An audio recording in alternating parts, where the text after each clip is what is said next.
Okay, let us pray. Dear God, we thank you that today is going to be our last day for this semester. I pray that you will help us to wrap up what we have learned for the whole semester and help all of us to understand and to use it for your kingdom. In Jesus' name I pray. Amen. Amen. Okay, for Genesis, we will start with chapter 46. Chapter 46 is about Jacob took his whole family from Canaan to Egypt. And on his way, he stopped by Bathsheba, and the place that he met God, and God will confirm to him that God going to be with him, going to bless him. And at the spot there, there's a lot of history in this city. Abraham planted a tamarisk tree there many years ago to remember that God have appeared to him and promised him, make a covenant with him. And Isaac also get a special blessing from God. He built an altar there in Bathsheba too. So this is the important place, Bathsheba. And Isaac have a dream again. And God told him, go to Egypt. And later on, God will tell him that why his whole family have to go to Egypt. And Jacob just think about that. It might be a few years until the drought gone, the rain come, he will go back home. But you know that Jacob will never go back home. He will die in Egypt. And you know that how many years the children of Jacob going to stay in Egypt? 430 years. 430 years, how many generations? If one generation about 25, 30 years, it's going to be 15 to 20 generations before they go home. Why is that long? Well, God will tell them later that the time is not come yet. When they come back, it means that God going to give them the land, and God going to get rid of all the people in the land, so many nations that God give them time to change, but they never change. So when the Israel come out of Egypt and came back to Canaan, they will wipe out most of the people there and conquer the land and start a new nation of Israel. So that in the future, but Jacob never dreamed that it's going to be that long. And all the family, all the children, the Bible will say that when Jacob left Canaan to Egypt, he just have 70 male, mean that 70 son and grandson, they don't count all the women. So if 70 all the men, you can count all the women to, it might be 150 to 200 people when they get to Egypt. So that is not include all his servant or his slave. It's just his own family, his own children and grandchildren. So it allows 100 something people when they get to Egypt. And after 430 years, when Moses take the Israel out in the future, you know how many people will come out? When they get there, about 100 something get in. When they come out, they're going to be allowed 2 to 3 million people. If you know how to calculate, you think that possible? 150 or 200 people multiplied to 2 million. How many times? It's hundreds of thousands of times. Is that possible? in that 400 years? Well, statistically, it's impossible. If you have 5 children each generation and some dies, some reproduce, in 400 years, you're not going to make that for 2-3 million people. But that's a miracle, one thing. And we know that in the future, when Moses take the Israel out, a lot of people who came out with the Israelites are not Israel. There are all kinds of nations who are slaves in Egypt, and they take a chance to come out because this is the only chance for them to get freedom. So a lot of Gentiles, a lot of nations come out with the Israelites. There might be up to 1 million at least that come out with the Israelites to get freedom, run out of Egypt with the Israel, because this is the only chance in their whole life. Without coming out this time, forget it. So this is something that we're going to talk about present and future. They get in with hope that they're going to survive for a few years in Egypt. And they hope they're going to come out after a few years to go back home to start all over. But God have another plan. So if God tell them before they get to Egypt how they think, well, they might tell God, no, we're not going to stay there that long. We're not going to go there. But God did not tell them. God just tell them that just go there to survive. The drought will continue 5 more years. And that's what they think, 5 years. And we come back. So we can talk a lot more about why God did not tell them. The chapter is just about they decide to go to Egypt with about 200 people. And they think that they're going to be there about 5 years because the drought still going to last 5 more years, as Joseph told them. After 5 years, they plan to come back home, but God have another plan. They're going to be there for 430 years. So maybe 10, 15 more generations. And they're going to multiply from 200 when they come out. When they get there, about 200. When they get out there, 2 million. It's impossible, I know.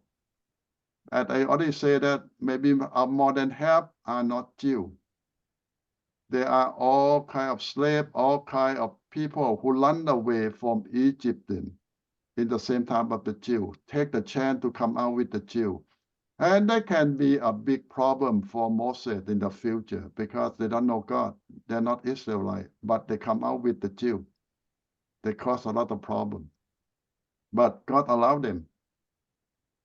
And give them a chance. They can change their life. They can be the one who know God later on. So the chapter, what we learn.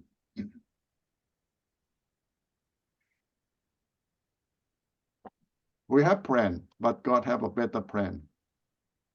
We think of something, God have another thing. And a lot of things in that 430 years is miracle that will happen to them from the beginning until the end.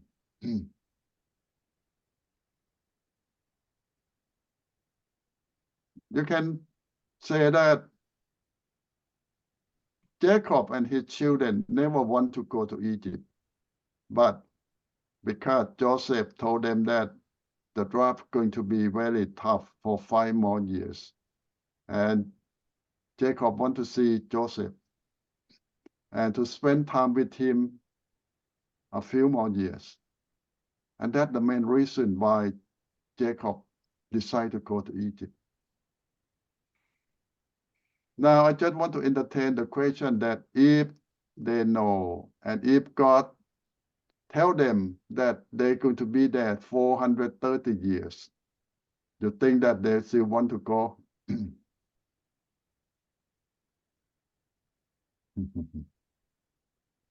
I think they have no choice. Yeah, sometimes we have no choice. And you think you better know the future or don't know at all? You prefer to know or don't know?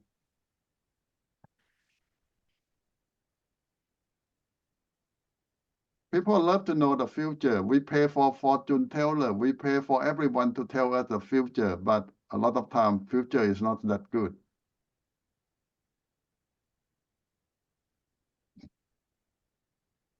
Sometimes Yes. it's better to know both so that you know, okay, you make a mistake already. Don't make a mistake again. Yeah. If we can handle it, a lot of people cannot handle the knowledge of future. We make it worse. Yes, Nathan? Yeah, and I think you have to trust a fortune teller from the cookie. They always tell good things. Believe in a fortune cookie or God? You are so cheap, huh? อาจารย์ Yeah. knowing the future and knowing the God plan, is that the same thing? Not necessarily. Because I think at least we want to know the God plan that what God have in store for us, like not the whole lifetime, but perhaps within a month, 2 months, or year, 2 year, thing like that, so we can pursuing it instead of use our own judgment to go around and then turn out that's not God's will. A lot of time that I feel I try to understand one thing, that try to understand and accept that not every good is God's will. Not every bad thing is God's will either.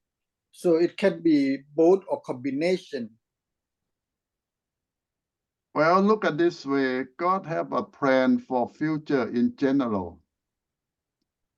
But a lot of specific things that happen in our personal life can change.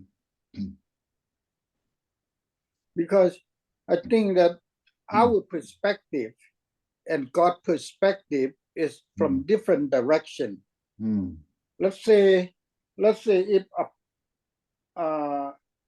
let's say apostle of those people go sacrifice their life for the sake of God's work, for to themselves, actually it's not good for themselves, but for the God perspective, it's a good thing that they go do that. They have to see things in God perspective, if that God allow them to see, and be willing to be sacrificial lamb, to be sacrificed their own well-being for the sake of God's work.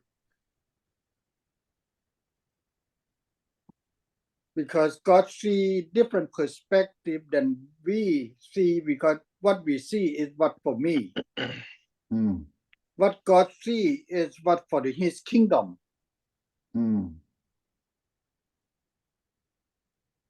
Well, we can see just a very short distance, not too far.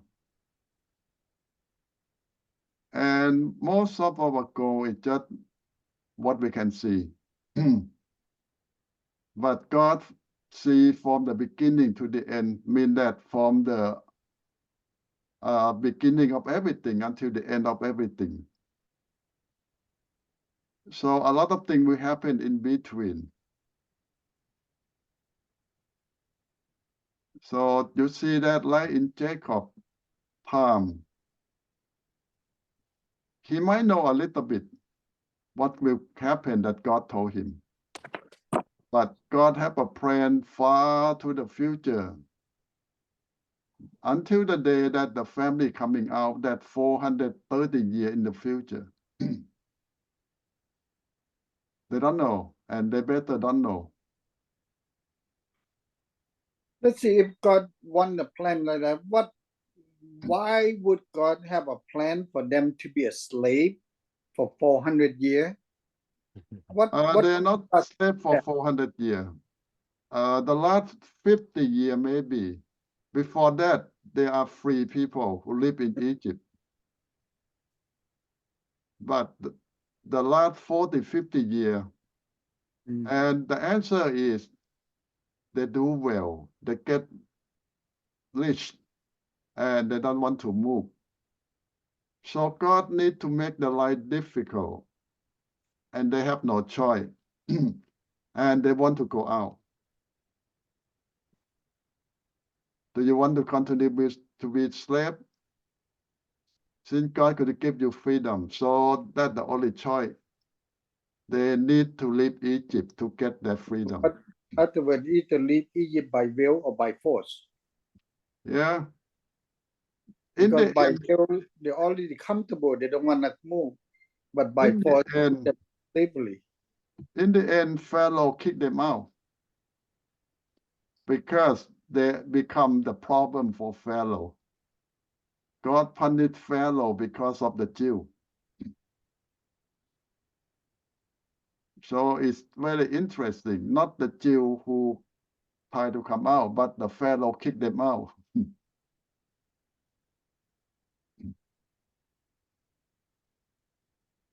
As a slave, most of them still don't want to leave Egypt.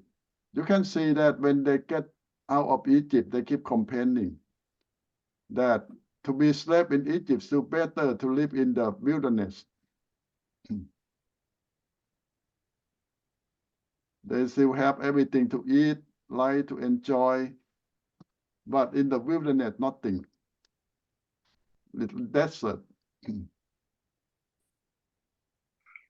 Those people who wanna go back, it could be the one that who better off in Egypt, who like a wealthy or elite. You know, even though within slave, there's still a leader, still the people that who's a leader of the slave. Well, among 2 million people, most majority want to go back to Egypt. Yeah, Nathan. John, can we say that they have a parallel story between Israel and were living in Egypt and they came out, and people, the Jewish people that were living in Europe, and you know at the end they went back to Israel. What do you think, John? You talk about the people after World War II, the Jew. Yeah. Well, the Jew have been taken away from Israel several more times after this. After Jacob bring them to Egypt. When God destroyed the northern kingdom, 10 tribes of the Jews were taken to all the Assyrian kingdom to be slaves, and most of them never come back. And in around AD 500, the southern kingdom, the Judah kingdom, was destroyed by Babylonian, and they take all the Jews to be slaves in Babylon and many other countries. But 70 years after that, in the time of Persia Empire, a lot of Jews come back. And that 500 years before Jesus' time. But in AD 70, the Roman destroyed Judea again and take all the Jews out of Israel to be slaves all over the kingdom of the Roman, and take the Arab to live there. The Roman changed the name Judea to be Palestine. And now you get the idea that who are the Palestinians today, the Roman import them there in around AD 70. That is the big thing that happened in Jewish history. So the Jew in Europe is the Jew that taken by the Roman in AD 70. And most of them never come back. They live all over Europe for more than 1,000 years until World War II. Hitler killed several million Jews. And that make the Jew that survive come back to Palestine and start a country again. In 1948, the United Nations voted to create a new country named Israel in the modern day land, but the land that the United Nations designated to the Jew is maybe 1/10 of the Israel today. But the Jew make war with all the Arab and get more land. Is it Jewish make war or the Arab make war and then lose the land, Ajahn?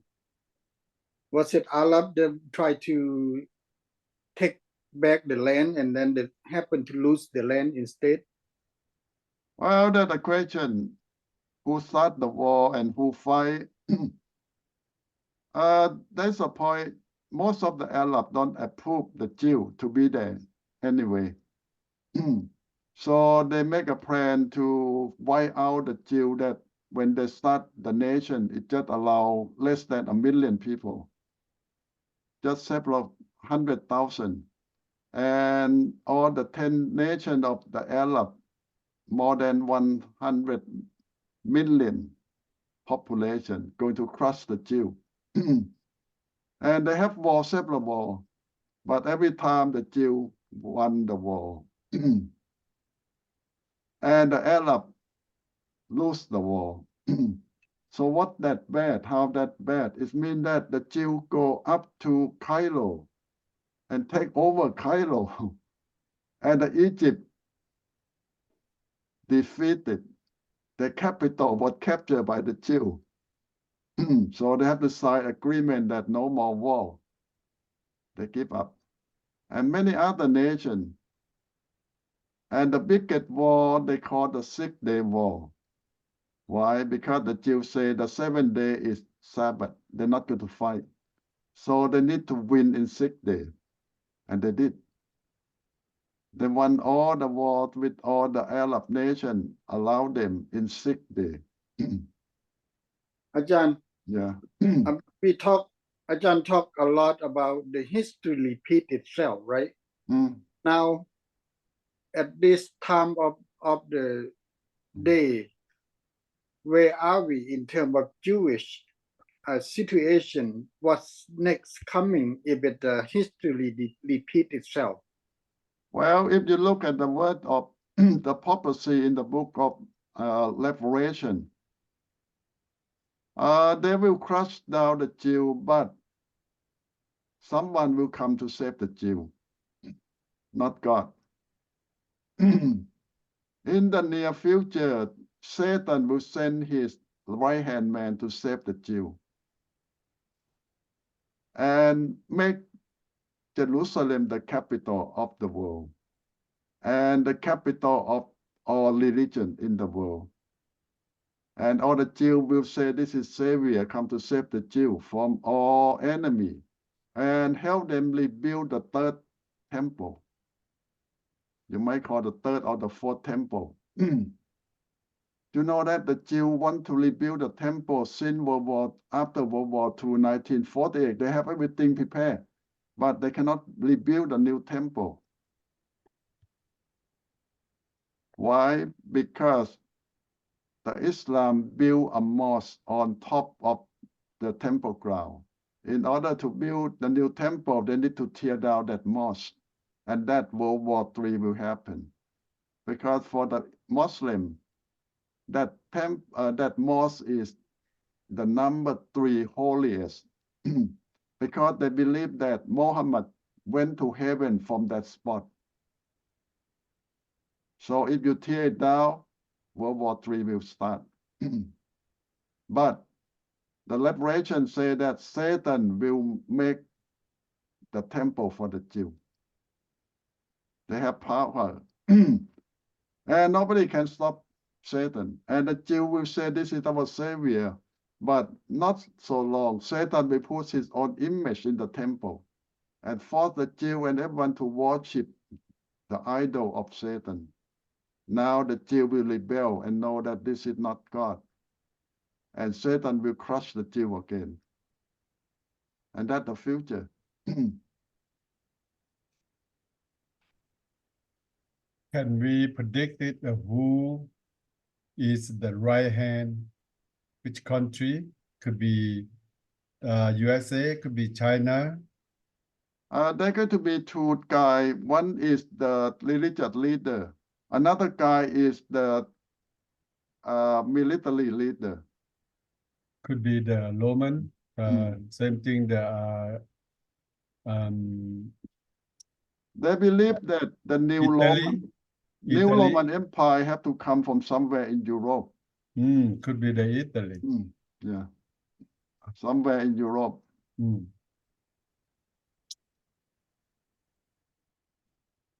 So that we have to wait and see. And we might live to see that happen in our time, but we don't know for sure.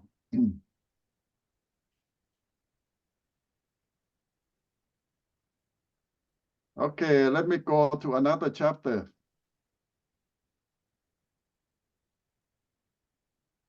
Okay, where are we? 46.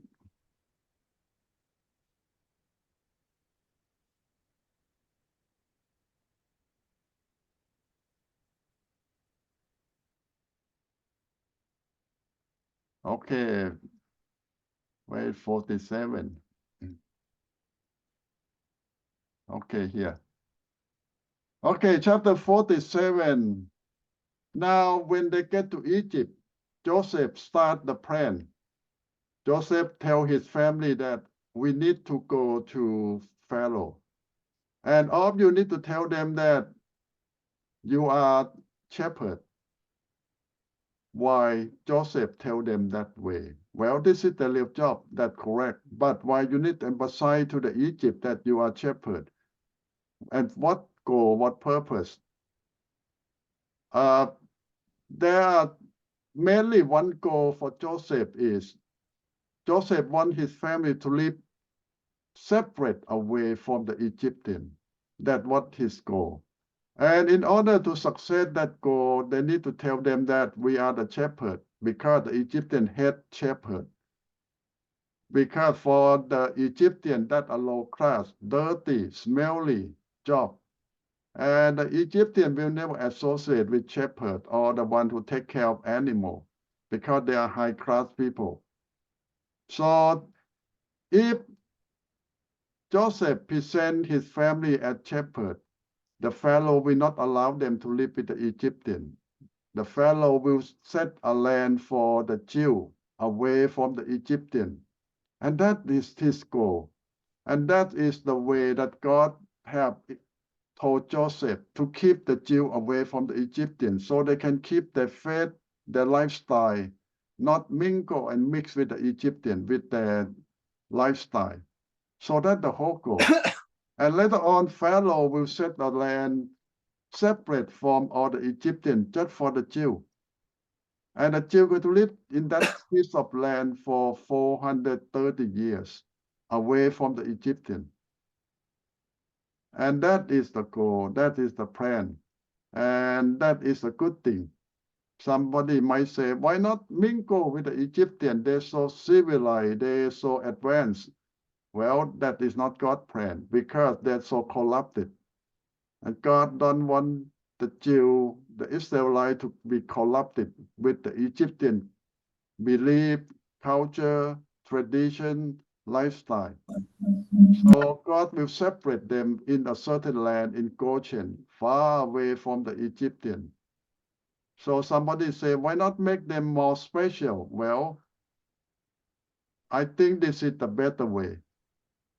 If you make them so special, Egyptian might come try to mingle with the Jew, to live with the Jew. But when you make the Jew so dirty, so smelly, and low class, no Egyptian want to mingle with the Jew. It might look bad, but it serves the goal that God has for the Jew. So this is Joseph's plan, and God might show Joseph the plan, And Joseph will tell his father, tell his brother, when you go to see Pharaoh and to the Egyptian or the officer, tell them you are shepherd. The brother don't know the reason. And might be that even dad don't know the reason, but Joseph know the goal, the reason why. We need to emphasize that we are shepherd from generation to generation. And that's the goal. And now in the chapter also tell about the drought all over the world, and people will come to Egypt from far away to buy grain to survive. And Joseph make a lot of money for Pharaoh because they store a lot of grain, food for the 5 year of, for the 7 year of plentiful, so much that they store. And now even the farmer who grow grain, they themselves, they might have some grain store for 1 year. But after 2-3 years, even the farmer don't have anything to eat, and the animal too cannot survive. So they start coming to Joseph and sell their land, sell their animal, and even sell themselves to be slaves. Because the drought is 7 years, nobody can survive. Everyone who stores some grain or some food, it just lasts for a year or 2. Nobody expects 7 years.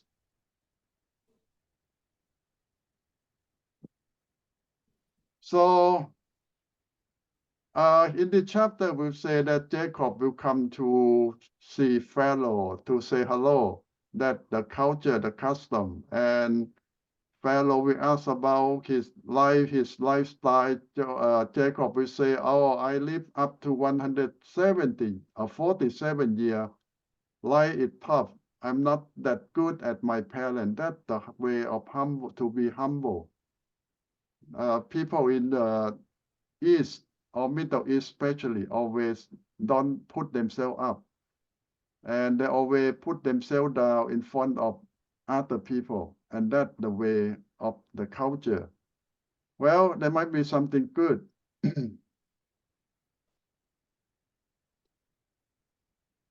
Okay. And this is the main reason of the chapter is how Israel, the Jew, going to live in Egypt, but separate from the Egyptian, and how and why. And that God will keep them that way for 430 years, away from the Egyptian. They don't mingle with them, they don't get married with them, and they don't take their culture in. They live separate from the Egyptian for that 430 years. And God planned from the beginning, and everything worked out very well. And this is chapter 47. Okay, what we learned in this chapter.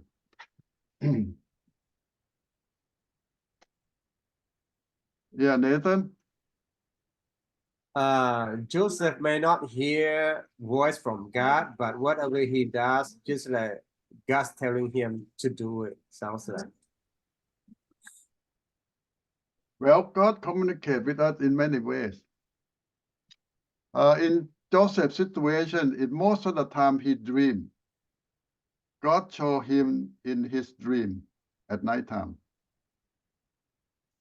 And that is a standard way in Old Testament, but some people might see vision. Vision is different from dream. When people see vision, it's not exactly, they're not sleep yet. They might lay down or sit down and they see picture. That is vision. Because in those days, they don't have Bible yet. Today we have Bible, full Bible. So a lot of things we can get from the Bible. But for them, they don't have Bible. And now you think that a good plan that God have for them? God sent them to Egypt to live there, but separate them out from the Egyptian.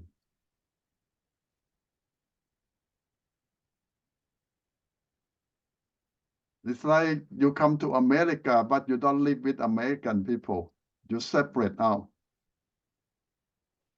for a purpose, for a goal. It's not going to be easy, but God have a plan.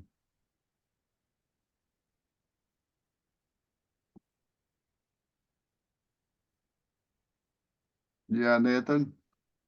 So God, Ajahn, is that Jewish culture to do that? Because even now, the Orthodox Jewish, they don't mingle with other people. They just live within the community. I guess Yeah, sure, maybe. they have been doing this throughout history because God always tell them that separate yourself out, be different, because God have chosen them to be different, to be example to the world. It's like later on, the Bible, or especially Paul, will tell believer that God chosen you, separate you out, so you are different from the rest of the world. That means us, Christians, need to be different from the rest of the world. But different from the Jew live separate, but we Christians live with the world, but have to be different.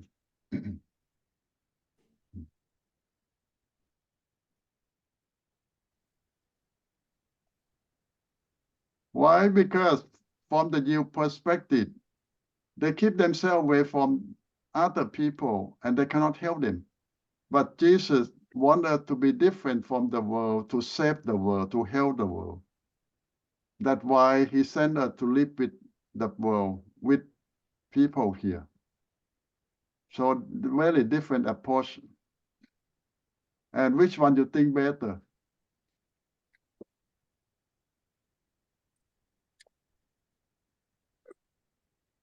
Genesis, this is so. Hannah, what did you say, Hannah? Ajahn, I think anyway, either way is the way we are.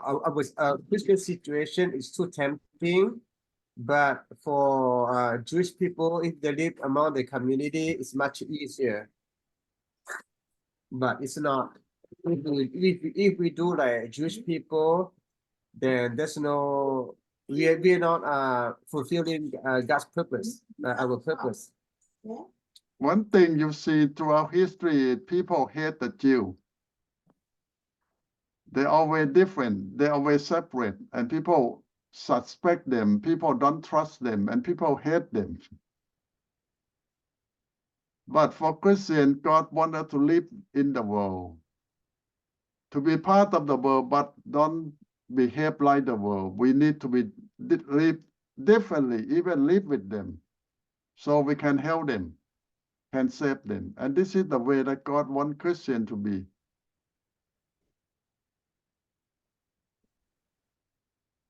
Live with them, but don't act like them. And to love them.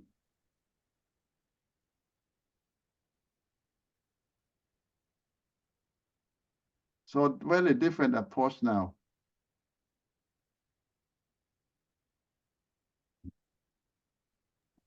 This is the Old Testament, right? Maybe in the New Testament it's a little bit different, or would it be the same?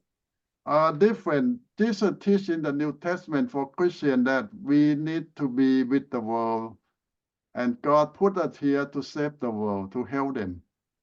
You see, Jesus go to all the party with the sinner. The Jew will not do that, especially for the prophet. And Jesus said that the sick need doctor. That's why he go out to see the sinner, the sick people, because they need him.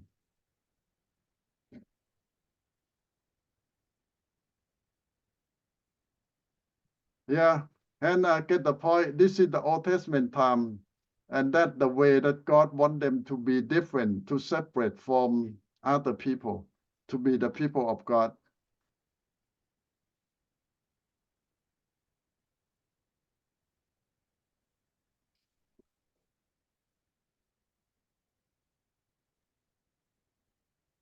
Okay, if you don't have anything, I will go to another chapter. Okay, where is it?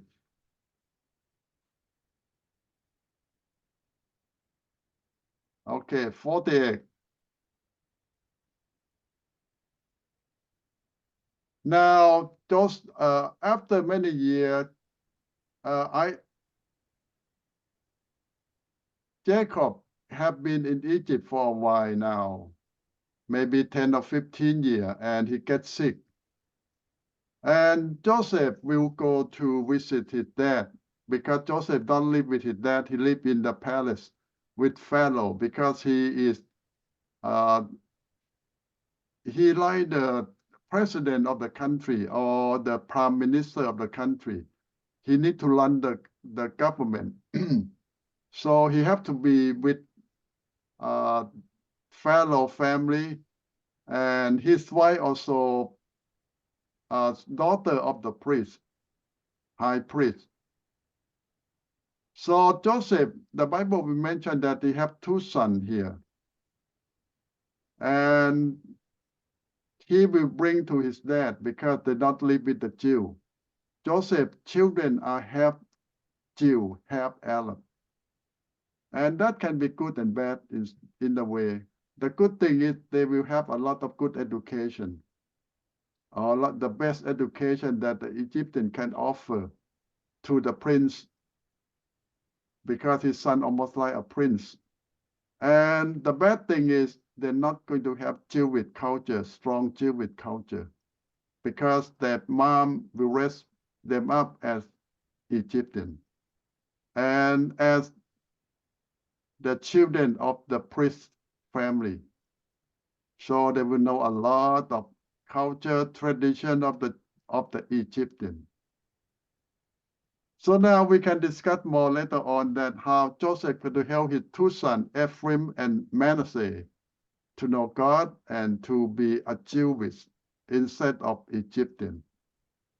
That's going to be tough, but it's not impossible.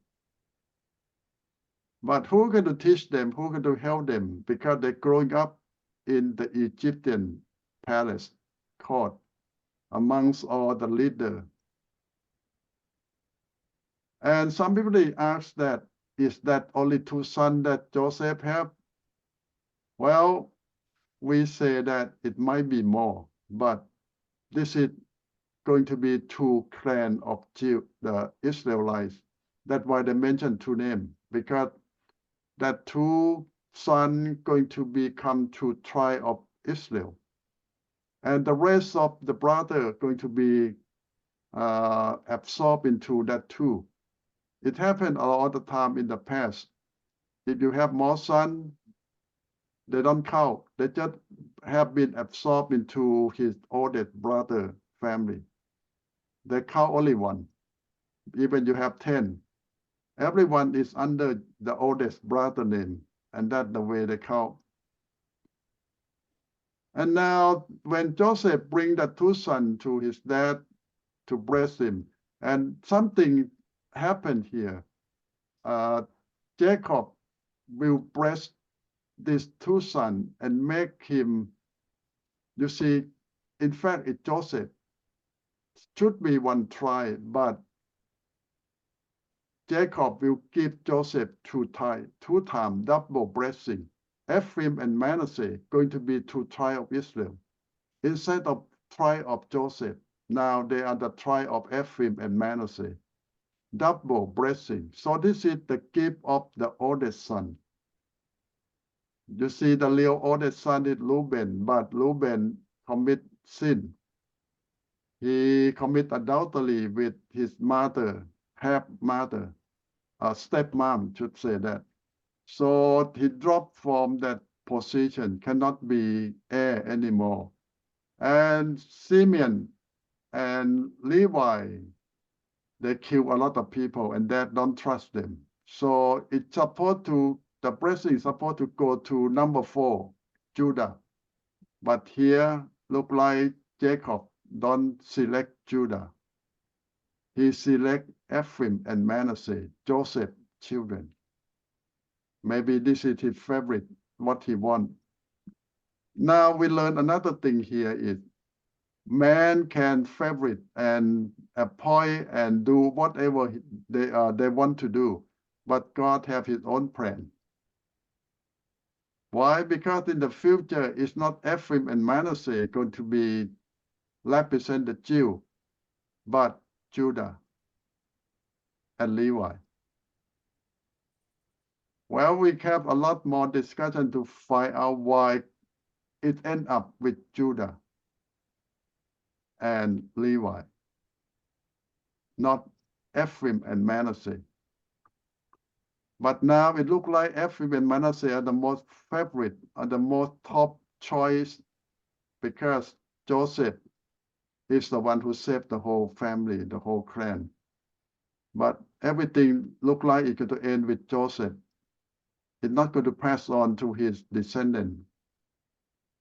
But God still keeps some promise, because Ephraim and Manasseh are going to be big tribe and a lot of people. And when the kingdom in the future divide into country to be Judah and Israel, the Ephraim and Manasseh are going to be a big part of Israel.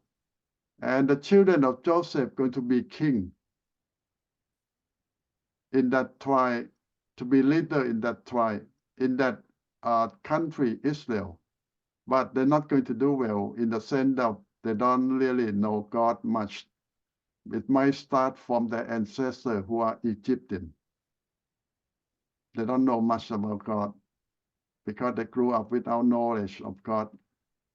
So that what we learn, one thing, to be represent a family, it come by birth, yes. But to know God and to know the way that God wanted to be is something we need to learn, to teach, to train.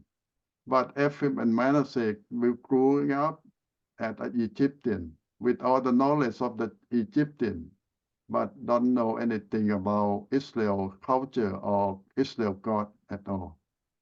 So that's a big problem to start with. Well, Jacob want to bless Joseph's children because Joseph helped save the whole clan and do a lot of good things for the family. Yes, he deserved it. But for the future, God have another plan. So we have learned again that man have his plan and God have his own plan too.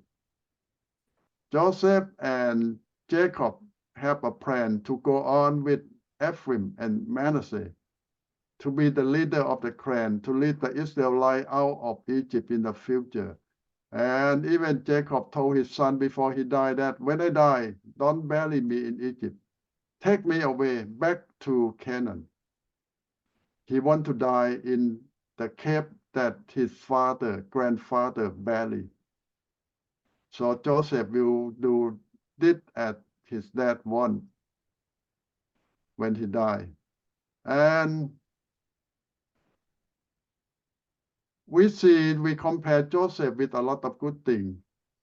Joseph saved the family. He did a lot of things, and his children supposed to inherited all his blessing, but it looked like they don't. And we try to find out why. And a lot of things in Joseph's life, when compared with Jesus, we have seen a lot of similarity. Joseph sacrificed his life to save his whole clan and do a lot of good things and forgive everyone who did bad things for him. A lot of things that we compare Joseph's life with Jesus, how things happen and how he overcome all his bitterness and forgive his brother. If we were Joseph, will we forgive his brother, our brother who did all bad things to us? Well, it depends on how we look at it.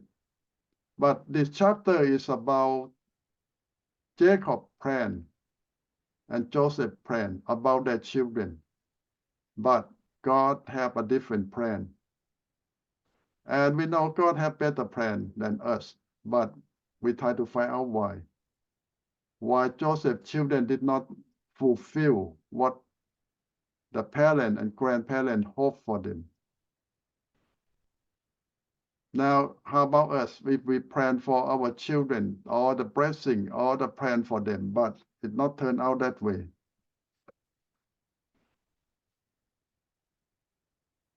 What can we do to make a difference in our children, grandchildren, future, and life?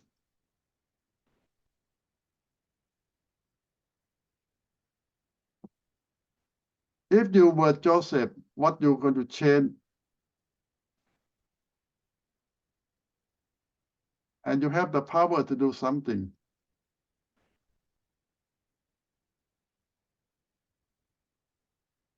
Well, if I were Joseph, I will train my children in a different way. Joseph have the means, have the power to do that. If he wants his children to be part of Israel, he need to change the way his children are trained. Do you think that possible, Nathan? John, the way I see it, that will be tough because he's like you said, his kids are just like prince and prince. So you have his kids go live with his grandpa, then the as a shepherd people, a stinky, I don't know. Or he will unless Joseph will build a nice house for his dad. I don't know his kid will go or not. Yeah. It's hard to say, Ajahn. As, Yeah. for example, success people tend to see themselves that the way that they do is the right way.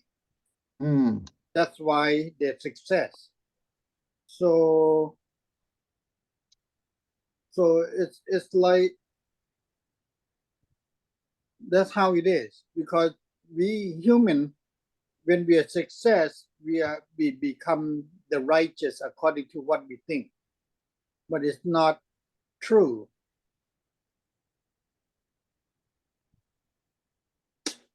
Well, when men get rich or famous, they think that they're already successful. Correct. And they think that their children can copy them and take the same route to be successful. But God have a different plan.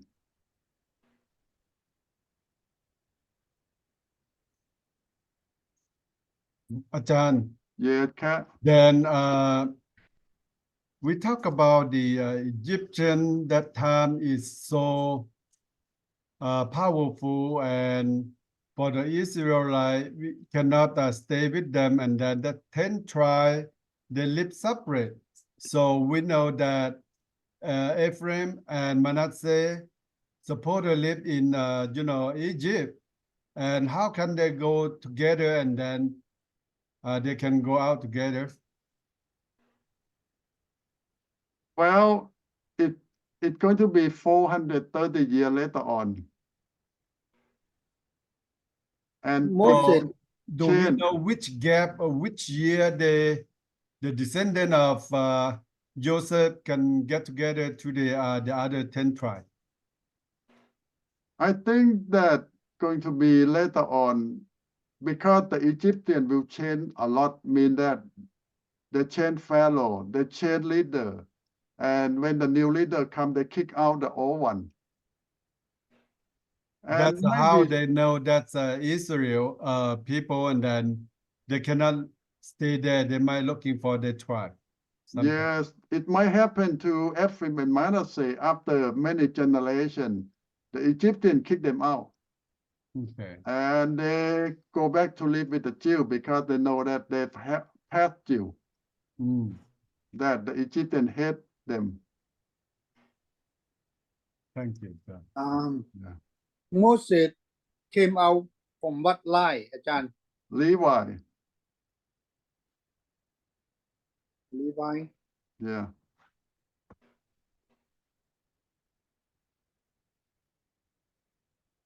Moses, Aaron are Levi.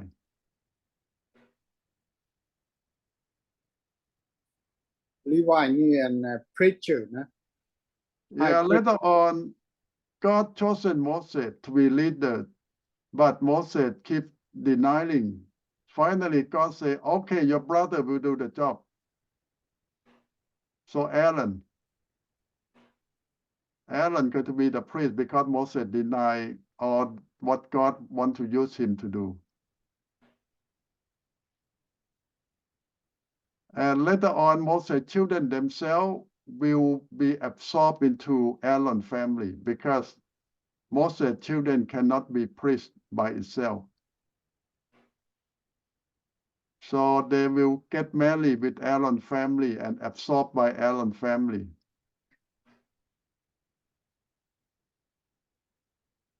But we know from history that some of Moses' sons will spread out and become the priest of another tribe, the Dan. Because they live far, far away from other tribe, and some of Moses' descendant children going to be priests over there for the Dan tribe.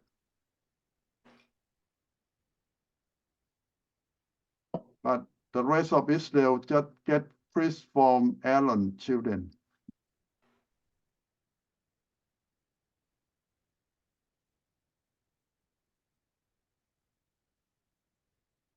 But Moses will be the greatest prophet of all Israel history, but his children then did not make anything. It's sad, all Moses' children did not go up to the top.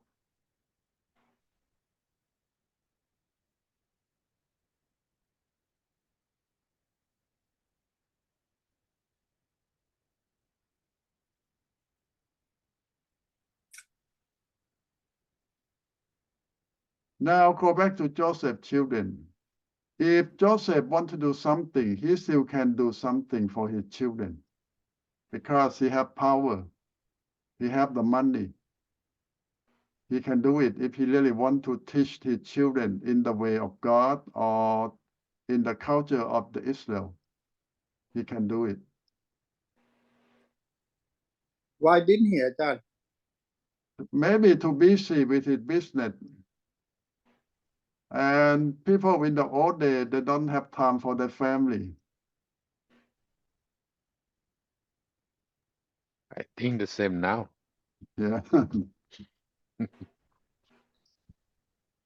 Everybody they have their own thing to do. So Ajahn, what we say is Joseph failed his duty. He failed his duty as a father. Then he did. Well, I think we have to decide because in the old day, people don't care much about being a good father. They just care about being a good, successful person. You think that in our culture, any man care about being a good husband or being a good father? We try. But we don't mention about that. We just mention about how successful you are as a person, not as a dad, not as a husband. And that is culture a lot.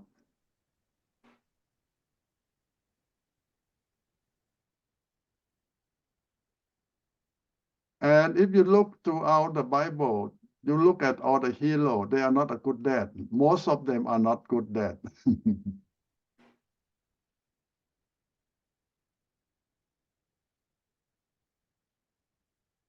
Compared to modern day standard. What good dad supposed to be?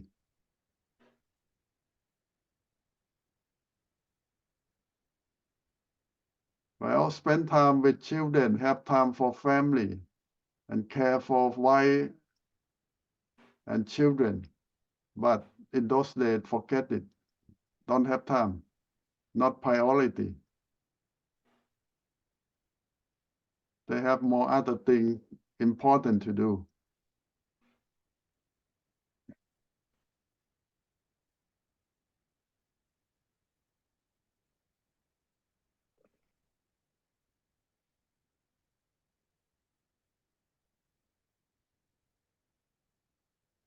Well, but if people learn from God, from the Bible, I think we can learn it long time ago, how to be good dad.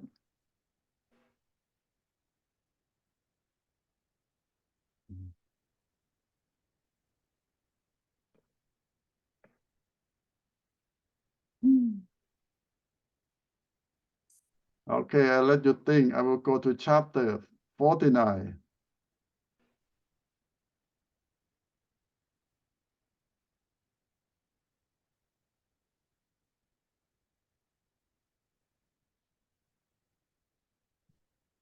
Now, in chapter 49 is the prophecy of Jacob about his 12th son.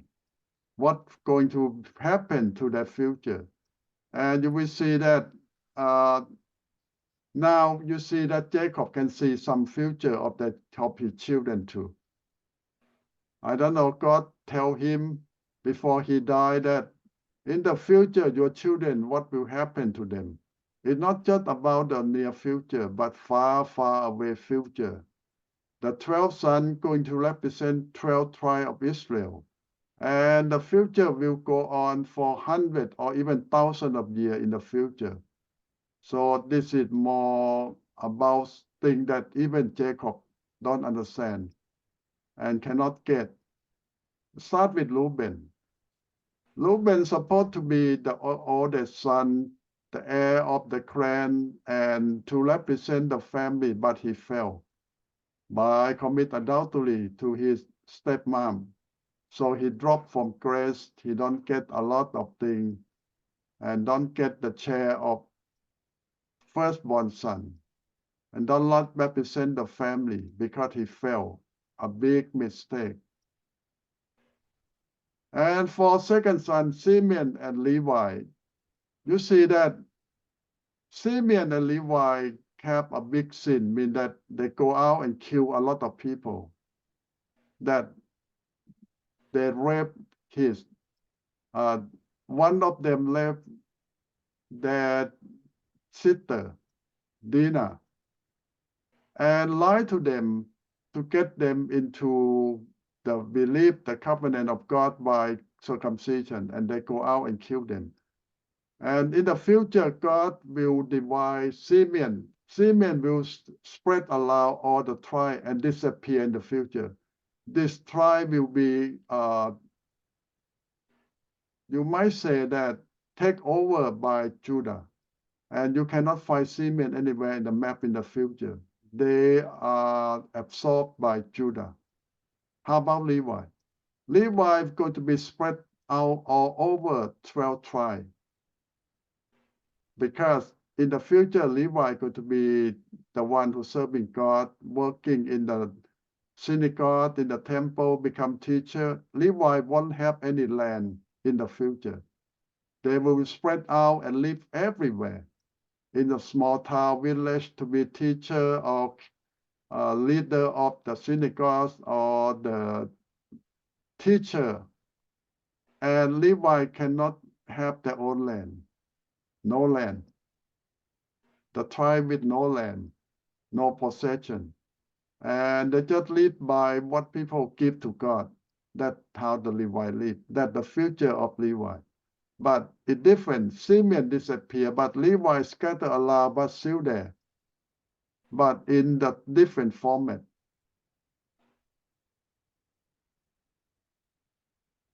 And we're going to do talk more in the future that why Simeon disappeared. Since most of them did the same bad thing, but Levi turned out that they were spread out, but they still survive and do a good job. And now you talk about other son. There are son of the two slave girl or the concubine of Jacob. They're going to do okay. They're not going to be the very famous. But Judah, son number 4 of Leah, going to be important. And you see that even Jacob sees something about Judah. You see that this will happen long time ago. This prophecy is around 4,000 years ago, that Judah going to be king, going to be leader amongst all his brothers. And this is the prophecy that 4,000 years ago, even before Judah do much anything. And this is going to be allowed, the prophecy going to be allowed almost 1,000 years before King David was born in the tribe of Judah. Almost 1,000 years. So this is a long time in the future. If you count that because of David, Judah was promoted to be the royal family. And that is David. It's almost 1,000 years in the future. But Jacob already sees something that God showed him about Judah, tribe in the future. And that Judah going to be leader of the tribe, going to be leader of everything. And about other son, Issachar, it's just another son that just going to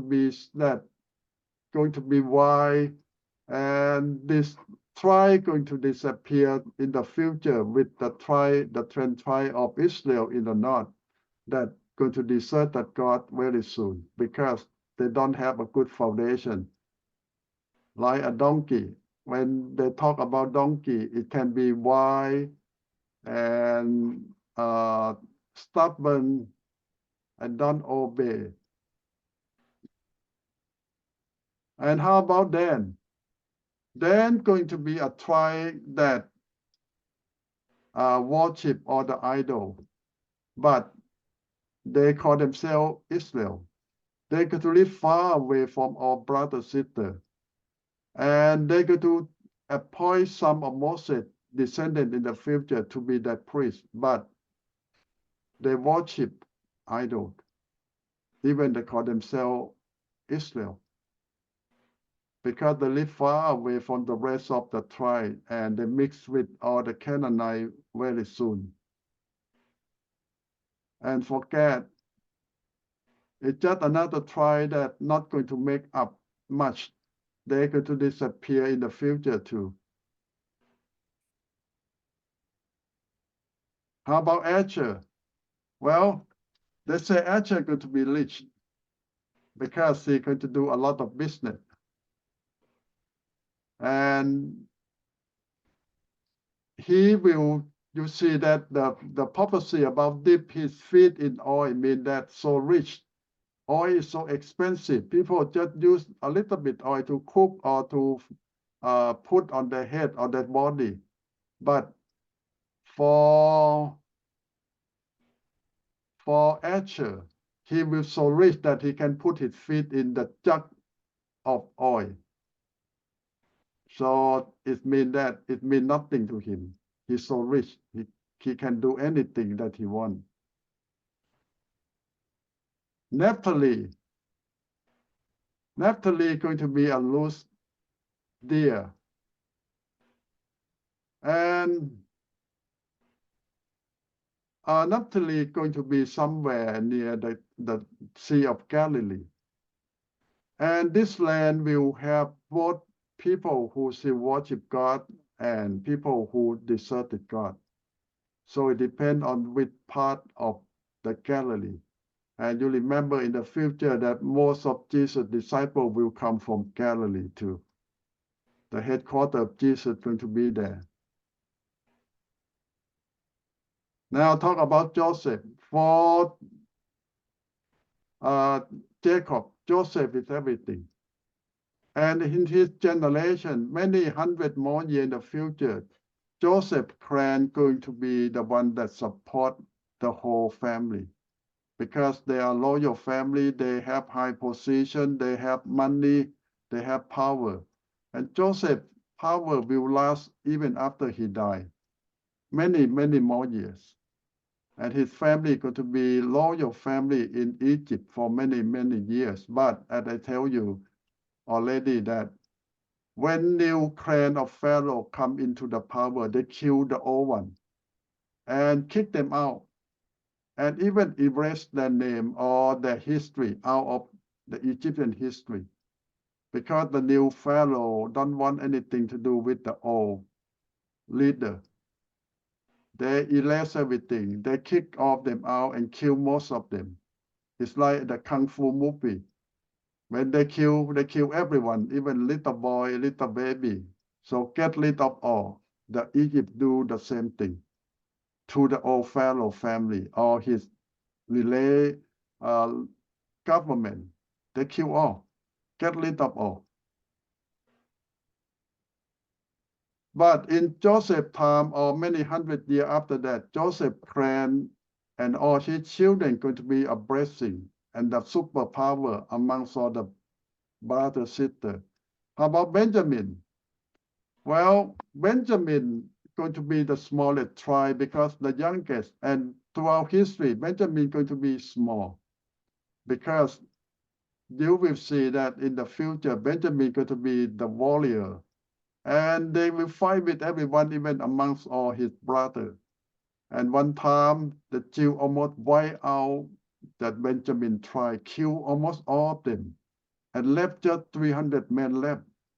The whole tribe, hundreds of thousands were killed off, and left only 300 left. So from that day on, the Benjamin going to be small and a few people all the time. But you know that the first king of Israel will come from Benjamin, the smallest, the youngest. And Paul himself is Benjamin. Well, small, youngest, but going to be very important tribe in the future. And things will happen amongst all the 12 tribes. They intermarriage, they kill one another, but they're still brothers. And they still know the prophecy about them. And they know that they are the chosen people of God, the 12 tribes of Israel. A lot of things will happen to them. Okay, we will stop this chapter 49. Okay, you have question what we learned about the 12 tribes, the prophecy about them?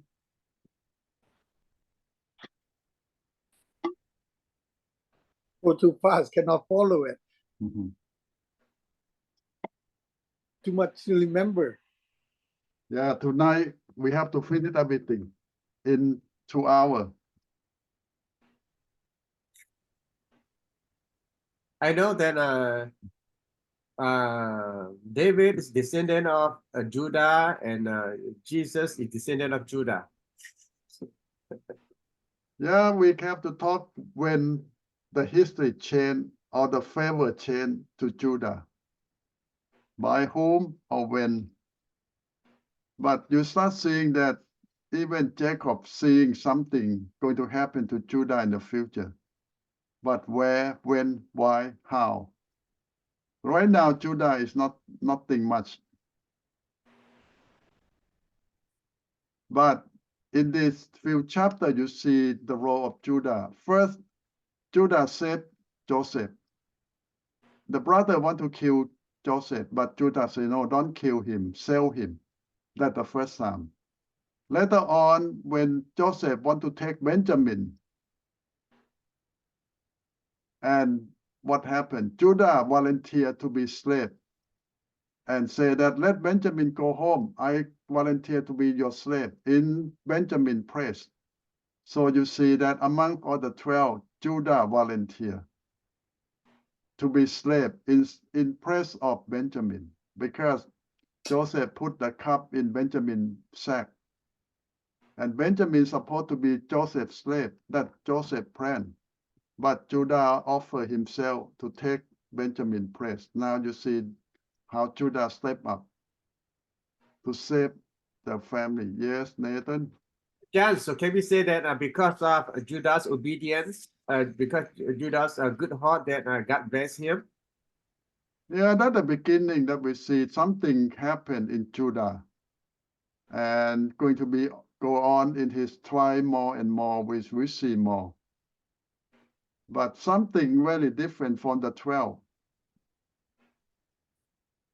And that might be the beginning that God see this try.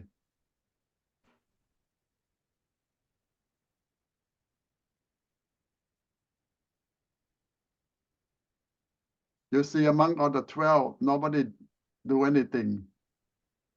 But Judah stepped up to do something.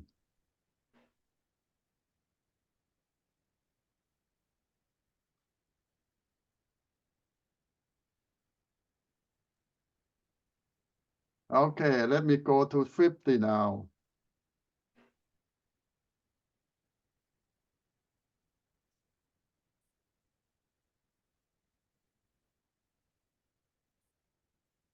Okay, 50 is the last chapter of Genesis. And this is the death of Jacob, the end. And what the important in this chapter is, they will embalm Jacob, mean that they're going to make him a mummy and take him back to Canaan, because Joseph promises that they're not going to bury him in Egypt. They're going to take his body all the way back to Canaan and put him in the cave with Abraham, Sarah, Isaac, Rebekah, and Jacob going to be there, and Leah going to be there too. Now it's a good question, because from this on, we don't see Leah die. But now if you go to Israel, Leah's body is already in the tomb. So we can guess that Leah might already dead before they moved to Egypt. That's why her body already in the cave. So Leah might die sometime before they moved to Egypt already. Because you will see that it never mentioned about her death at all. And if she died in Egypt, nobody is going to take her all the way back to bury in Canaan. It's just for Jacob himself that Joseph will make an effort to take him back to bury all the way in Canaan. The whole clan and all the officer will go with them to Canaan to make a big funeral service for Jacob, because Joseph is so powerful at this time. And all the Pharaoh will send people with the army, escort them all the way back to Canaan. It's like the funeral of a king. And that is because of Joseph. They make a big thing, they make a big ceremony, and they embalm him in the same way of the Pharaoh when Pharaoh died, or a very super rich people in Egypt. Nobody, simple people, can bear the cost of embalming or mummify it. It takes a long time and take a lot of money to do that. So now today, if you go back to that tomb and you try to check the body, might be the body of Jacob is the only one that's still there, but the rest might be just bone. Why? Because Jacob was embalmed, but Joseph's body too. We believe that Joseph also buried in this cave too. So 2, 4, 6, 7 body. Joseph is number 7 that we know of today in that burial. If you go to Israel, they say that in this cave, now they dig it big. In the past, it's just enough for 7 body, but now it can house 3 churches. What that mean? Mean that after the Roman became Christian, they dig this cave so big to build a church in there, a Roman Catholic church. But later on, when the Greek, the Orthodox take over Jerusalem, they dig it deeper to make the second church, the Orthodox church. And later on, many years after that, the Armenian became believer and lived there. They dig it deeper, bigger, and make the third church, Armenian church. Now you go to that cave. It's not a little cave anymore. It become a big plaza with 3 churches. Beside Underground? what? Underground? Underground. No, it's not exactly underground. There is a mountain, small mountain. And they dig inside the mountain. Well, is it still underground? Most of them above ground. Oh. His body still exists there? The body is still there? Yes, Wow, that's so long ago. because they revere the body as holy. So war after war, they still preserve that cave, that temple at the holy site.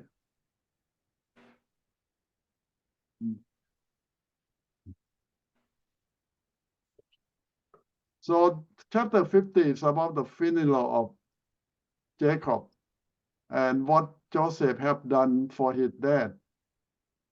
They went there, do all the ceremony, and come back to Egypt and live in Egypt 430 more years. Many generations of children of Israel, but as I say that, they live away, separate from the Egyptian all this time, because the Egyptian don't like shepherd, and they can keep their culture many ways, many years. And they have all their freedom to do anything until about 50 years later on, when the new generation of Pharaoh hate them and afraid of them. So they will make a law to persecute the Jew, take them to be slaves to build all the pyramid or the big city. They take the Jewish people as laborer to work for the Pharaoh to build the city, everything. So they will start crying to God, and God will say, this is time to move away from Egypt. And that is going to happen in the time of Exodus in the future. Okay, chapter 50. How you think about it?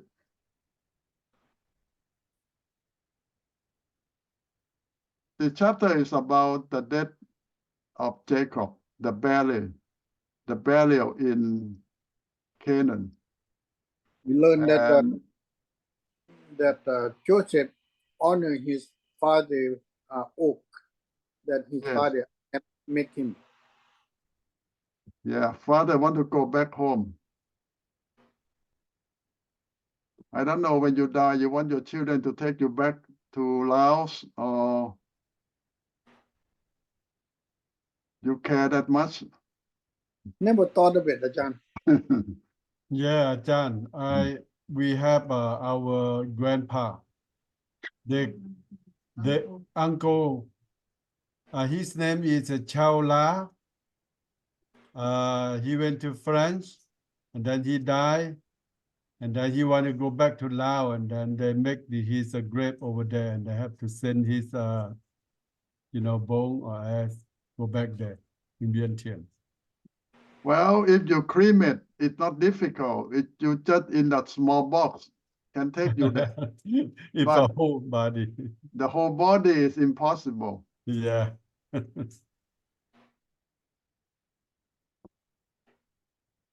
I know a lot of Thai people cremate and take a small box of the ashes back to Thailand. That's okay, right, Ajahn? It doesn't conflict with any teaching. No, don't worry. Whatever way you die, in the last day you come back to exchange for the new body, not this body anyway. Some อาจารย์ people in Thailand say that cremation is too hot. They Kao, want do you to be there. remember that one? We have to ask Ajahn later on. What Kao want to say? Clement. Yeah, we in the Bible study in Zoom, and then we talking about the cremate. And we heard one pastor say the Christian people, when we die, we not supposed to be cremated. Why? So that's the question. I don't know. So that's why I want to ask Ajahn Sawang, is that anything why we cannot be cremated on the Christian when we die? Well, a lot of people always want to say that we come from dust, we go back to dust. We come from the ground, we go back to the ground.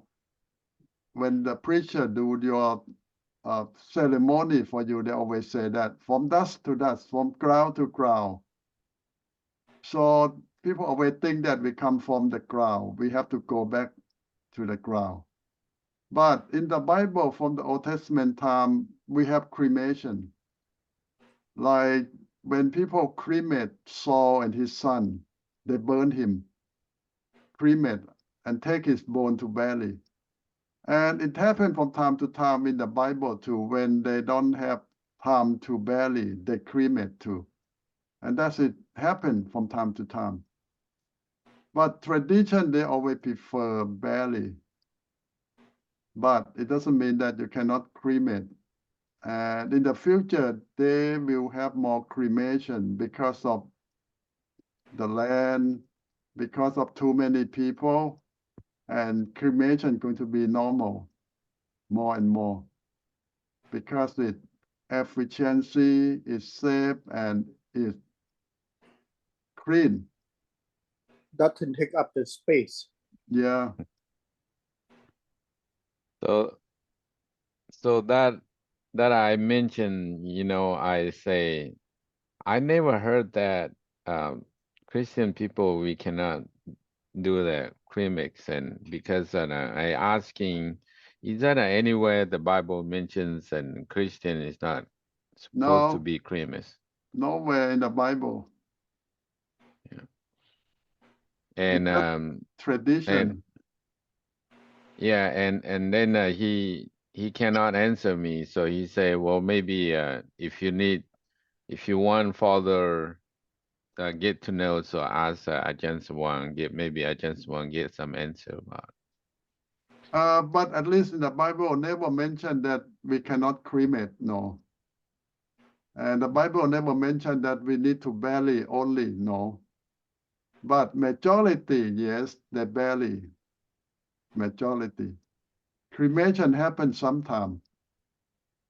Then is it okay to donate our body to science for them to study? Well, I think it's okay. Because even they use your body to study, after that they cremate you too.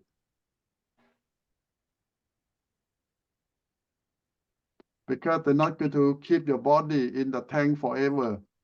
SARS or No. So what I'm thinking, for our Christian, when we become Christian, when we die, our soul wasn't here in the body, so go to the heaven, right? Yeah. So it doesn't matter with your body. That's what I'm thinking.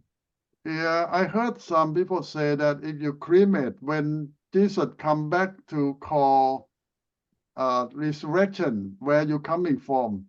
I say, don't worry. The Bible say that the ocean will return all the dead body, the grave will open. So wherever you are, you come back to your old body to exchange for the new one. You're not going to use the old body anyway. You need to exchange for the new body. It's not transform old body into new. Well, in the film, the Bible used the word transform. Mean that whatever you have in this old body will change to a new one. And Paul used the word in the blink of eye, so it's so fast. John, but at least our old body got to come back once. After that, to change the new body, right? Yeah, you look at the Bible in Ezekiel chapter 37. when he went to the valley of dry bone, or the dead body, thousands of them, or the broken bone. And when God told Ezekiel to prophesy to the dead bone, it start coming together. And all the bones join together, and then the meat, the muscle start growing on the bone and become the full body. Mm-hmm. It's almost like a movie Mm-hmm. and come back to life. Mm-hmm. Then after that, Jesus will change to the new one. Yeah. Okay. Okay, thank you. Welcome. But Thank you, Ajahn. Then we will have an answer for our Bible study. Me and Carl, we got it. yeah, we just say that the Bible never mentioned about how, but majority, yes, they barely. But the Bible never said you cannot do this, you cannot do that. Even Joseph and Jacob embalm mean that they preserve the body in the Egyptian way.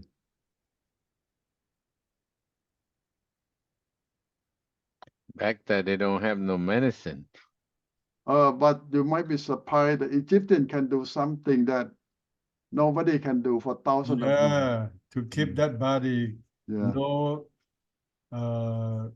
no disease can get into, stay Mhm. forever. Wow. You know that after the Egyptian disappeared, nobody knows the recipe how to do that. The Roman don't know how to do it. The Even Greek today, doesn't know. That's So- why the scientists still, you know what, are surprised about the Egyptian, Yeah. about the pyramid too. Or the technology is more than that fast, it's beyond their time. So in the Bible say, is that Joseph only bring his dad's bone, go to No, Canaan?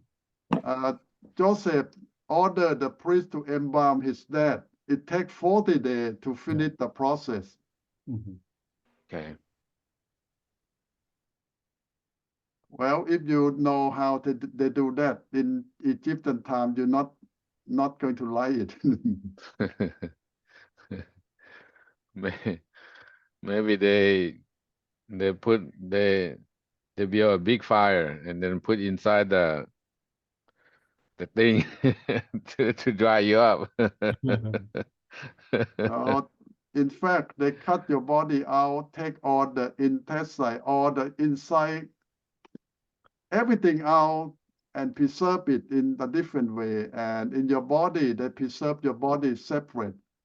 And after 40 days, they put everything back, sew you back. But they take every part of your body out first to clean it, to preserve it. the only thing that they throw away is a brain. Yeah, they take your brain out, they punch the hole through your nose And and suck all suck the all brain the out. brain out. How about today, Ajahn? When people die in the hospital, they might clean it up, or our intestine inside? Today, as I know, they just soak the body in some kind of chemical. Sometimes they cut the back. Or they don't take out all the intestine or liver or heart, everything inside thing. They throw away or they burn it. I don't know too. It depends on what purpose they are. Like at Hannah talk about donate body. They need to preserve your body in some way so they can study your body or organ. They have to preserve it in some way. Sometimes they cut it. So they can take it out for students to study it. After they cut everything for a few times, a few months, then they cremate the body because your body have been chopped off until all part. They learn, they cut, they sew, No, Let me Ajahn, tell- I don't talk about the one, the body was donated one. I talk about the regular one who just passed away, and then after that they just bring to the corner. They might do in that part or no? Or today, if you want to keep your body for a few days, a week or something for ceremony, they put some kind of chemical preserve your body. Oh, then But- they're not going to take all the organ out to No, throw. no, they don't take anything out. They just Oh, okay.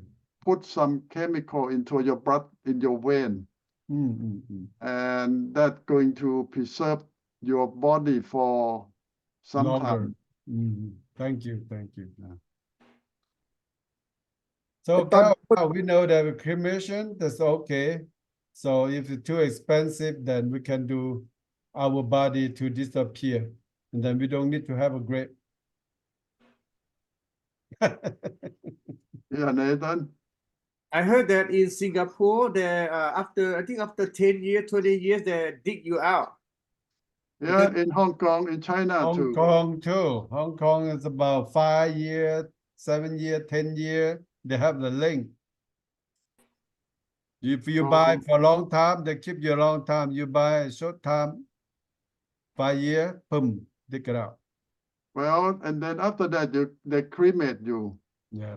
But the tradition, the Chinese need to bury first for 5 years, 10 years, depends on how much money you have to rent the pot to bury your body.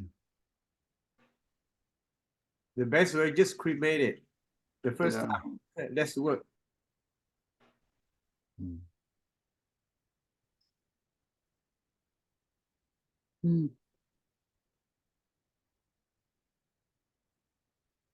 Okay, so this is Genesis 50 chapter. If you're going to teach this, you can take, if you teach once a week, it might take you a whole year or more than a whole year to finish the whole book. It depends on how fast you want to teach. If you teach one chapter a week, it's going to take the whole years.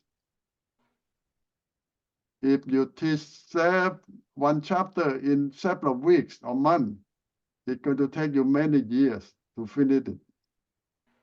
John, we have that one for 2 years. We just finished and we get to the Exodus, just only about 25 chapter, right? Last week? 24. Yeah. Yeah, Exodus going to have 40 chapters.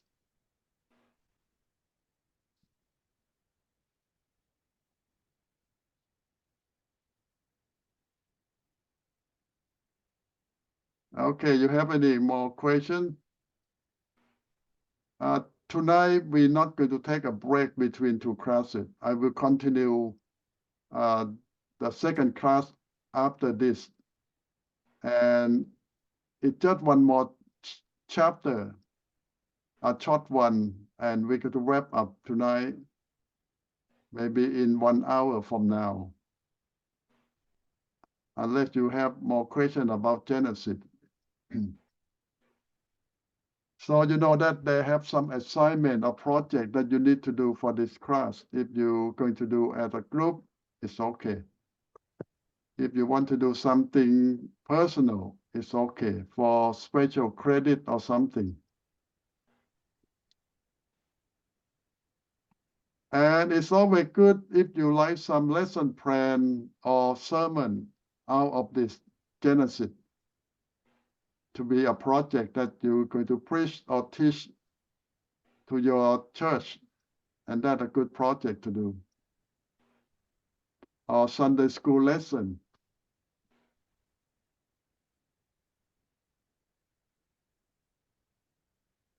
Oh, tonight I did not see Kong Sai, Kam Sai.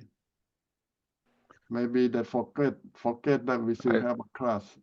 Kamsai, he tried to come in, but I see he been here for a long time, but he cannot get in. I don't know if you need to accept him or. Oh, I did not see him. Yeah. And then we and saw right now him. he's go out, and then I I text that Ajahn Kongsai, he's went to somewhere and then he have no service. He cannot go in. Oh. Well, we always use the same link, so I don't know. I saw Kamsai being here for a while and then Ajahn don't bring him in. Oh, I didn't know that he tried to get in. And all of you can get in, don't you? Yes, pretty easy. So Ajahn, your Zoom is not, you have to bring us in, right? Everybody No. automatically get in, right? Yeah, Put the password. yeah. Yeah, go. That's Ajahn said it. After you put the password, it's automatic bring people in. Mm. But probably the Kamsai don't have that good internet. Hmm.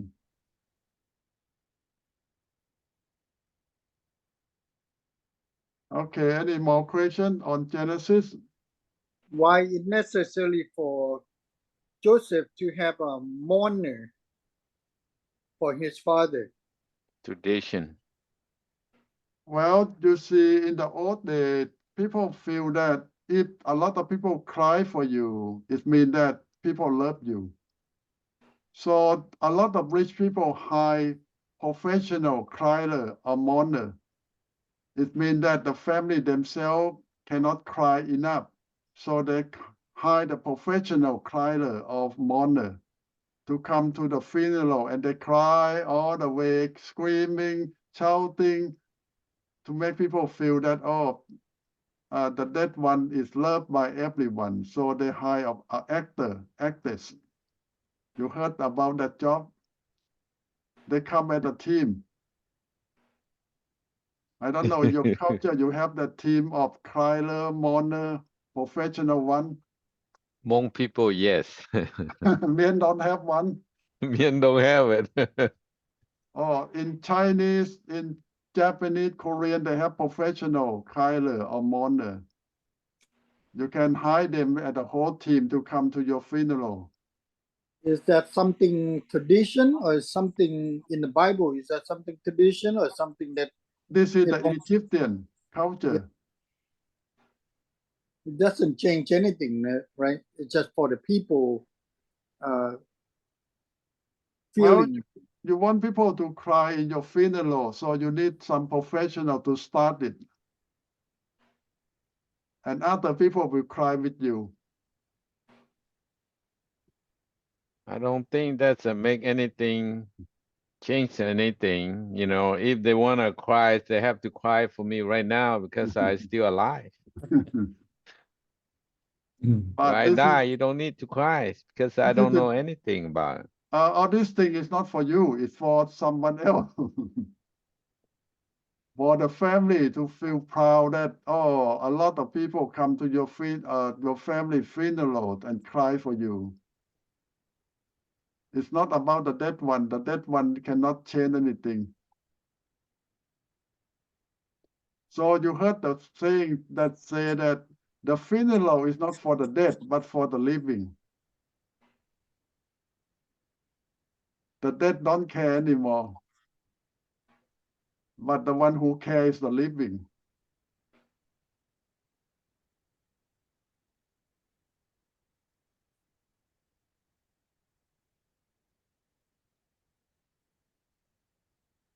So the funeral, big or small, it depends on the living, the family, the friend. It's not about the dead people. So the funeral is made for the living, not for the dead. Other way. Yeah, because you already dead, you cannot complain.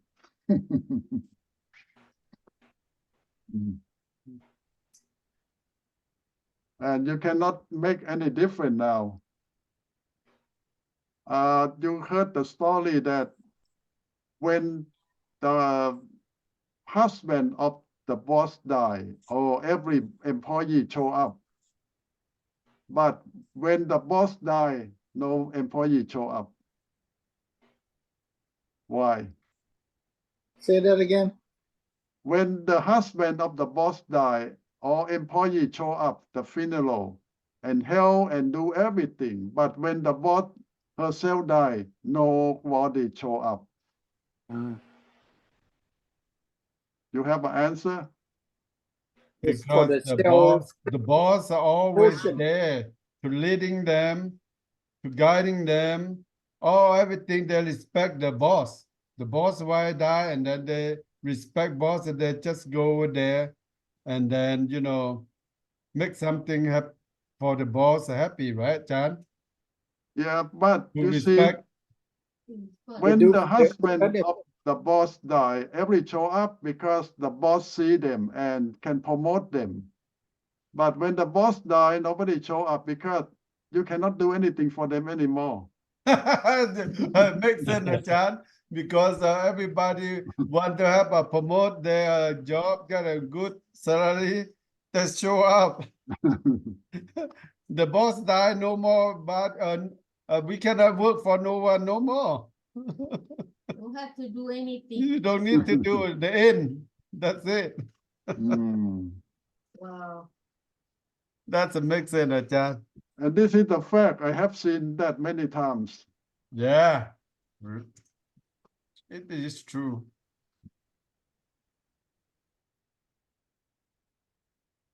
So when you die, don't expect a lot of people to show up, though. But if your wife die or your husband die, maybe they show up.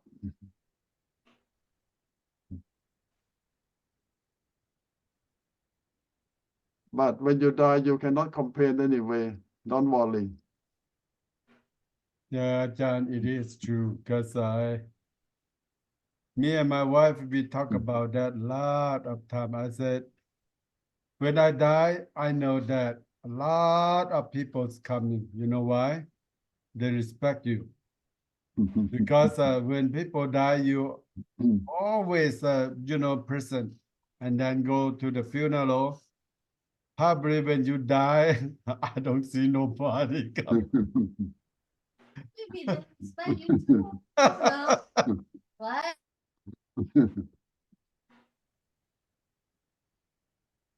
Well, it depends. If people love the dead person, they might show up. That's happened. I don't know, when people are alive, nobody like them, nobody care about them, but when they die, when that person die, people show up. I don't know what point is about it. It can be good and bad. I agree with the cow too. I heard someone talk to the dead body in front of the body, said, I love you so much and this and that. I don't know.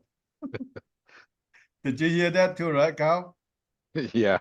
Yeah, for the Mien's culture. I heard that a lot, John. I don't know. Don't talk that time because it's not alive anymore. Yeah. So The maybe time when they when ally they- the enemy and they're afraid that this guy come to haunt them. Maybe. They have to do good before the burial. Yeah, time to tell the dead that don't come to bother me though.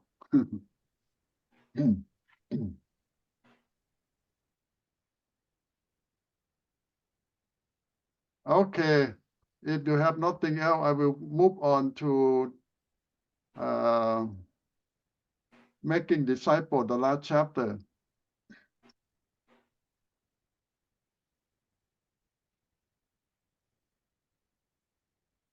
So tonight, the making disciple is chapter 14, the last chapter too. And we just wrap up about, we talk about master, the discipleship process, and two topics of tonight is about warning and a small group. What that mean? Mean that in order to do all kind of discipleship, there is something that we need to know, to be careful, because we can make mistake. And also they will offer that the best thing to make disciple is in small group, or on personal mean one-on-one, because it's better this way. Like Jesus just have 12 disciples, and Paul just take a few disciples at a time, because you have enough time for them. You can have enough attention to give them. And if you have a big group of disciples, you cannot help them much. So they always the secret of making good disciple is in small group or one-on-one. Now let's go to the warning first. When you try to disciple someone, the thing is, don't compare based on level of maturity. What that mean? A lot of time we think that everyone is the same, but it turned out no. Everyone are so different. Some people very mature and can grow, can learn so fast. Some people take forever to learn something and still make a lot of mistakes. So don't take one to compare to another one. It's impossible. When you're working on someone, you need to learn how to work with that person, the way they are and how they react. Some people, you will have a good time, a fast training. Some people, it looks like it's going to take you forever. They never learn anything. But when you make decision to disciple someone, you have to stick with that. But don't compare. Don't tell the people that, why are you so dumb compared to my previous one? That's not a good way to say it. Number 2 warning is don't have premature expectation. Mean that you already think that I might take 2 months, 3 months, or 4 months to finish the training, but sometimes it not happen that way. Sometimes it could take you years and still not done. And something that happen all the time, they say that sometimes we expect from the wrong people. And they say that there are good reasons to prepare us when we try to take new disciple or try to help someone. For example, like today, people come to lie to you about investment, and you know that it's too good to be true, and most of the time it's not true. Anything is too good to be true is not true. And it's just the same thing with disciple. If he say a lot, talk a lot, it look like he's so good, you can guess that he's not that good. So don't take things as you see or as you heard, because a lot of things is not true. Don't expect too much. And the people who are going to lie to you will show off a lot of things, a lot of promises that they are good, they can do a lot of things, and make you believe them. So a lot of time you cannot trust them. When people say a lot before they can do anything. And what's number 3 is, they always show that I'm the winner, I'm the best. And that is something that we need to be careful. Because to be Jesus' disciple is not going to be the winner all the time. It's not going to be easy all the time. And people who always promise us that I'm going to do my best, I'm going to make you proud, so be careful. Because life is not that easy.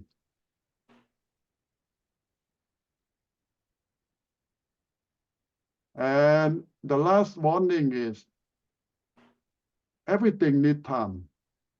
And don't think that anything going to be easy or quick.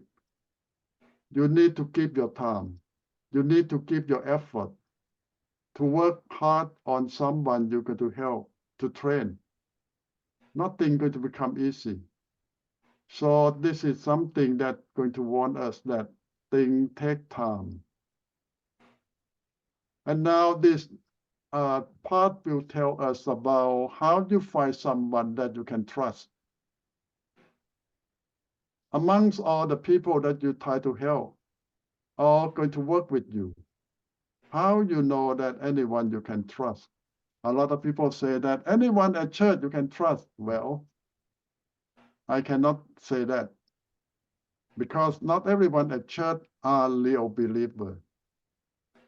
So you need to try to find out who is the real one, who is the fake one. And something that they tell you is ask yourself some questions.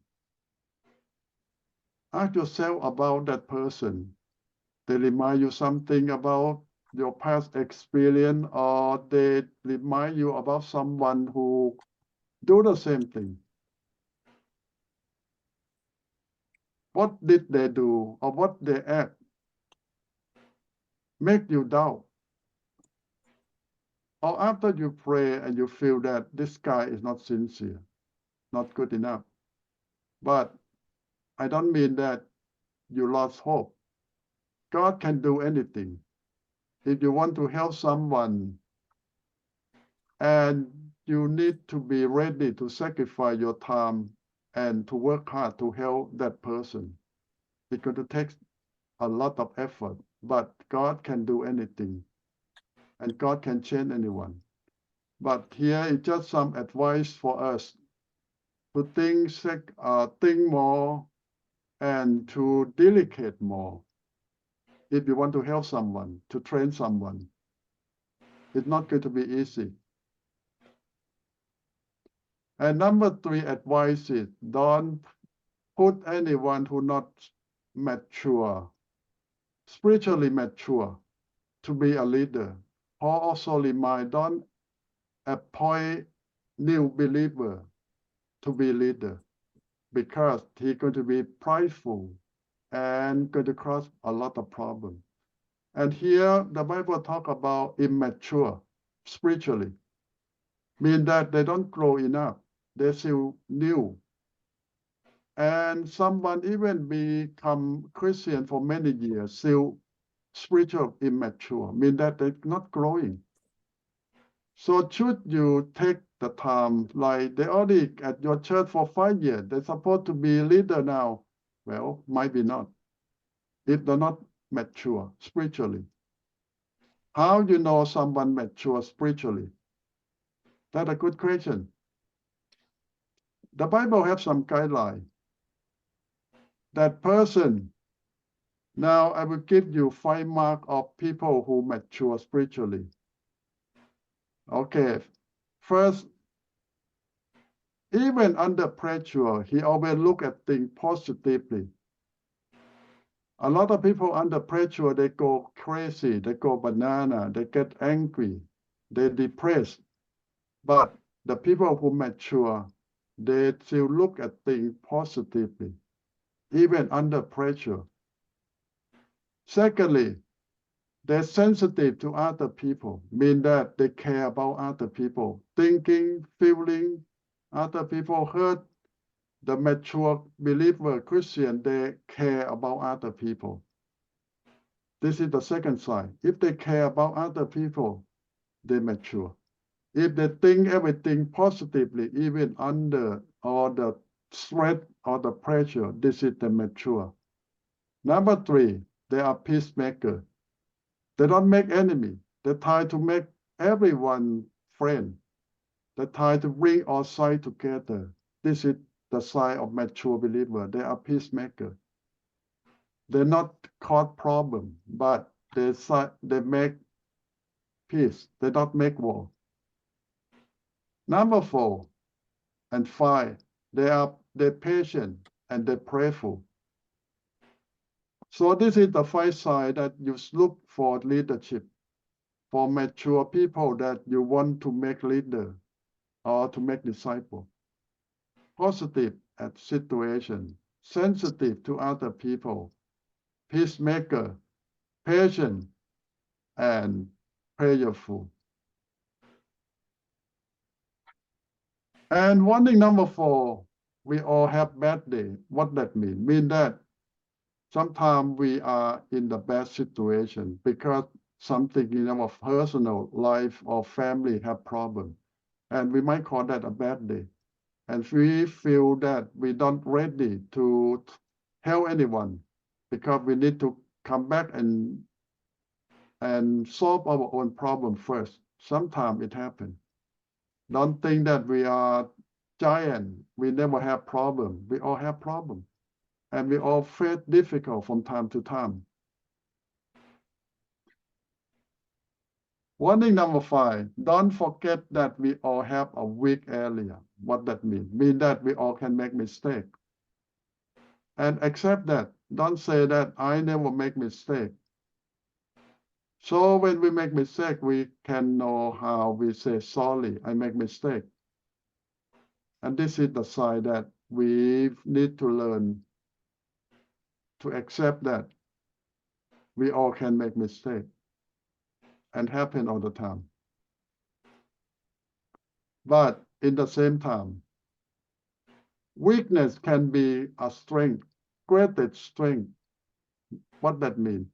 Some people say that, oh, it's your weakness. You have to be careful.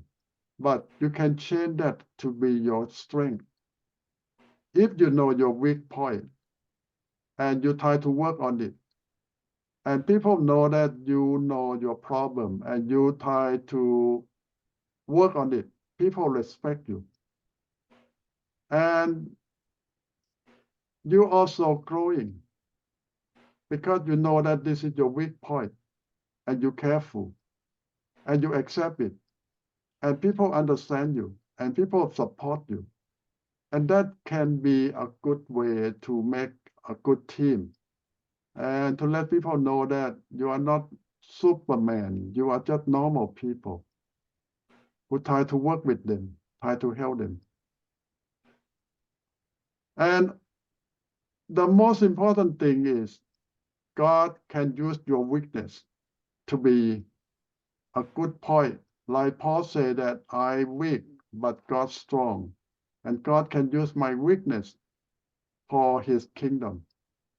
And Paul mentioned a lot about his sickness, his weakness, and his problem.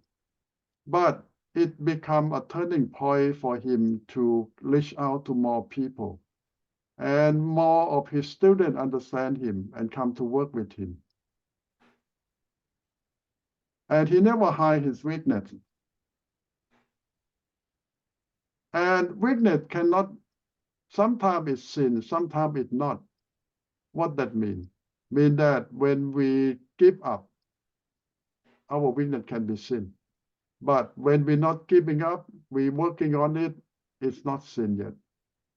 It becomes part of growing up. So this is how we look at it and how we treat our weakness, our problem. We all have weakness point.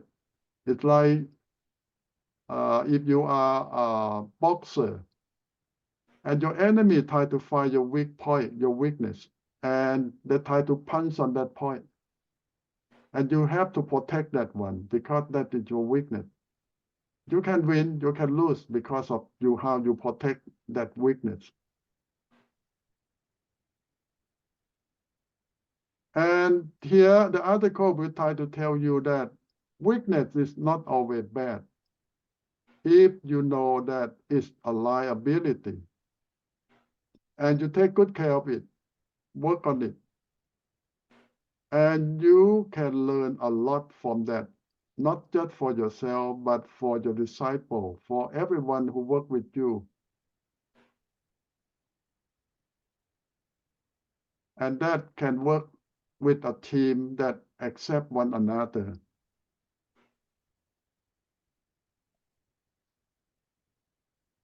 And here more advice.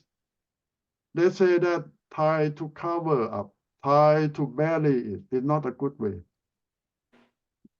It means that accept it, work with it, and don't be afraid to talk about it. Because it become a point that people understand you more. When you try to cover up, people feel that you're not sincere. You not accept your problem. So that can be problem. And here more talk about how God can use your weakness as a strength. Well, God can use anything. When we accept and we work with God, anything can change.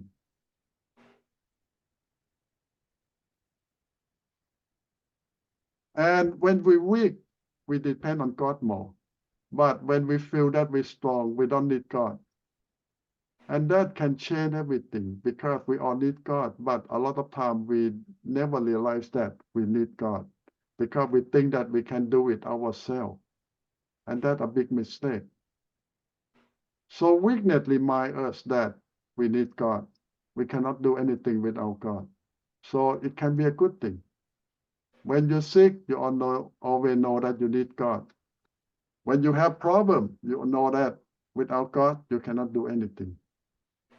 When you're well, when you don't have problem, you forget God because you think that you can do everything yourself. And here more advice about how we depend on God in every situation, especially in our weakness. And God can strengthen us, help us. And somebody say that, well, when you try to be servant, when you try to be submissive, it means that you are weak, but this is not. Jesus said that I come not to be served, but I come to serve. That means that Jesus come to be servant too. So the Bible used the word, we are servant leader. So what that means? In order to be leader, we start as a servant. Help everyone. And people say, oh, you're weak. Well, but that is the real strength.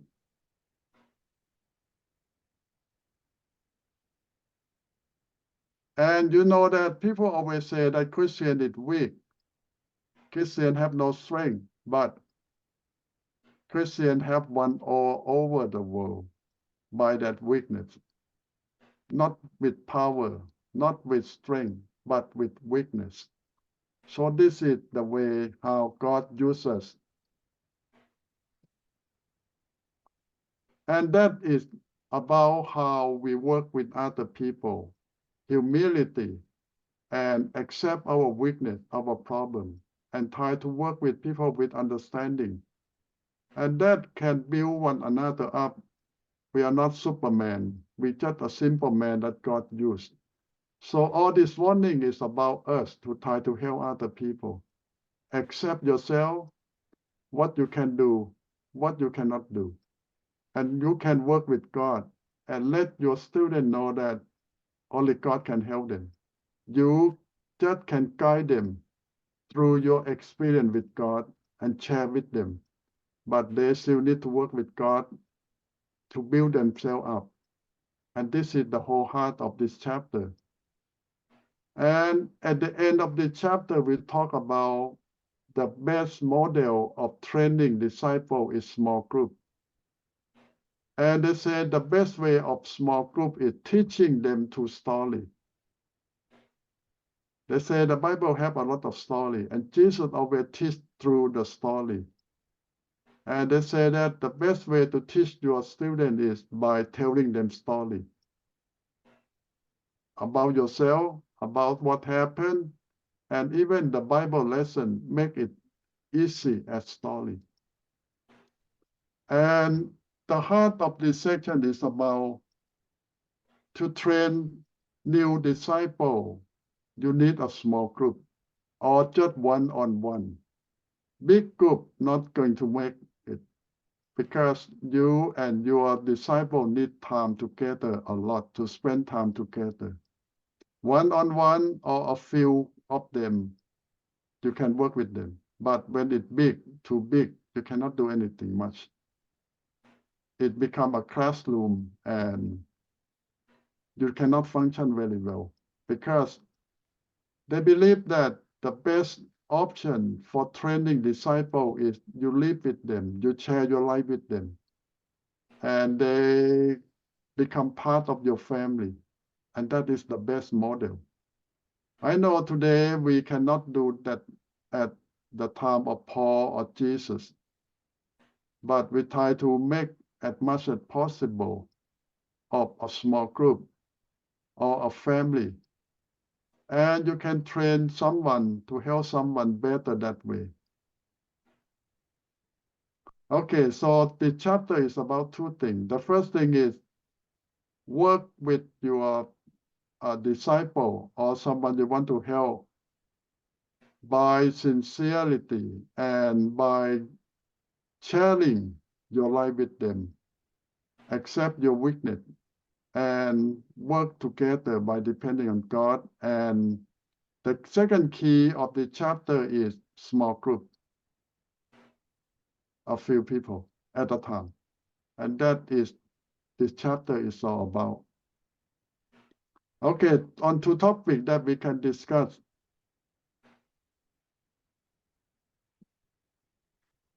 The first topic is about sharing your life with your disciple or your student. Don't expect too much, start slow, and don't try to be Superman. You're just a simple person that have mistake, weakness, and you want to help to share your life with someone else. And you depend on God all the time. How you think about that? Because we always think the teacher have to be Superman, know everything, can do everything. But that is not true. You ever think that you're going to have disciple? Yes. I believe you already have some. So how are you going to help them to grow? I use the technique Ajahn teaching, but I'm not. I don't start yet, so I need to start soon.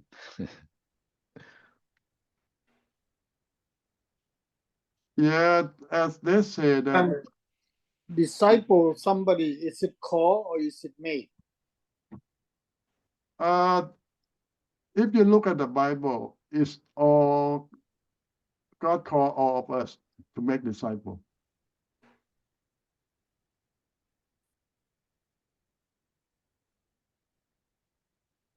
When you start making disciples, it's a sign of maturity. You're growing.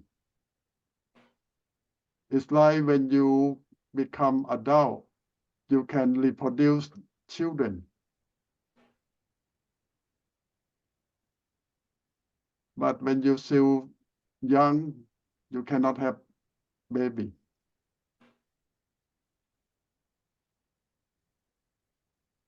So the Bible says God expects us to produce new believers. That means disciple of Jesus.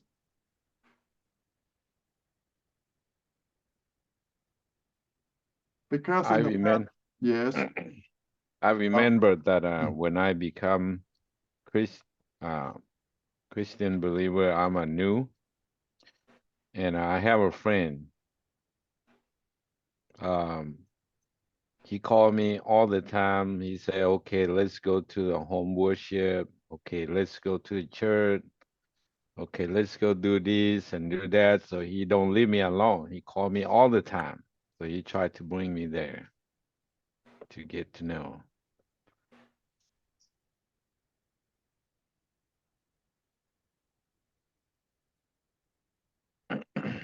somebody told me that if they have choice, they don't want to make any disciple. And what can you answer that person? Well, I can say that is not the way with the Jesus teaching. I think that is a wrong goal. Whether or not we're gonna do disciple or not, at least we have a good intention to be good role model, whether or not we make disciple or not, because that's a one command that Jesus gave it to every Christian, that therefore go out and make disciples through all the nation, baptize them, teaching them every command. Yep, you're right. This is not the choice. This is the command. This is the obligation. A lot of time I think that we need to do what we ought to do, whether or not they mean to be disciple or not, just be witness, whether or not that person gonna grow or not, that is between them and the Lord. We just have to do a little part. You're right, because this is the command for all believers to make disciples. Not our disciple, but disciple for Jesus.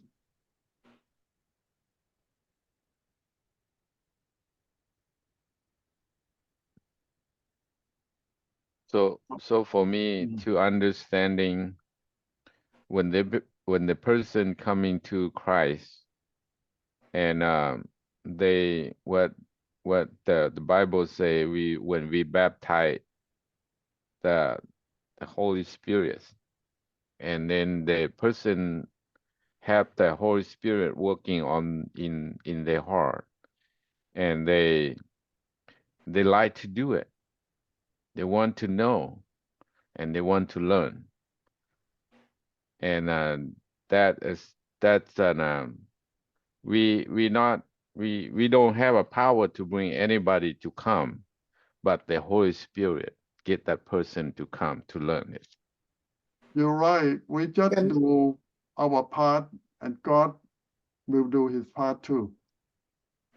John, sometimes it's like what he just said, and a lot of time that I'm the same way, that we don't have a power to change anybody's mind. But according to the word of God, Jesus said all the power and all authority is given, all the power in heaven and on earth is being given to him. Now, therefore, go and make disciples of all the nations. So, in a way, God give us that authority, pass on that authority to us. Does he, or how's that work, Ajahn? Well, God prepare us, and God going to empower us. It means that we need to work with God.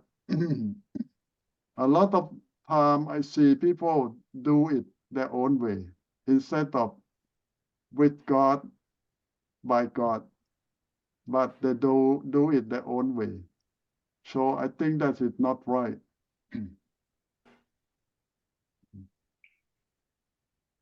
I think everybody wanna do the God way. It's just that they are as blind as anybody else. I'm not saying that I'm not. I'm saying that I feel like I'm blind too, and we just do the best we think is the right thing to do, even though it might not be. Well, good intention, but it's like you see how we raise up our children. A lot of time because we learn it from our parents, how they raise us up. And some of your parents do a good job, but some parents don't do a good job. And when we don't have a good example, we're going to do the same mistake again and again. So I think we need to learn the right way and do the right way. But can you tell every new mom and dad that you raise up your kid wrong? Will they accept that? No. They will say, my parents raised me up this way. A lot of times better than the parent, Ajahn. At So least they Ajahn, you think they will. okay? Chris, you done? Yeah. Okay. Ajahn, you talking about the raise? We raised by the parents, and some good parents they raise the good way the kid, and some they don't know how to raise the kid to be a bad example for them to learn it. That's really true about that. And for me, I when I'm 5 years old and my mom died, passed away, and I live with my dad and with brother and sister, and I don't have any good example because my dad is addicted the drug. So I'm raised by my dad, and I don't have any good example. But since I don't have any good parent, but when I become a Christian, I'll be adopted by God, and my life totally changed from there.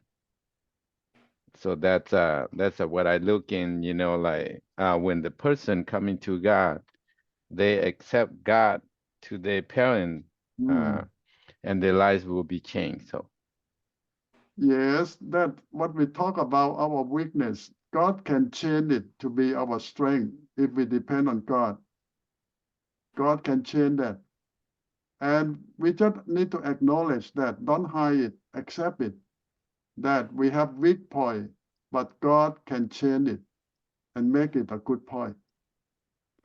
I know some people go to a great length to hide their weakness. I think we should not.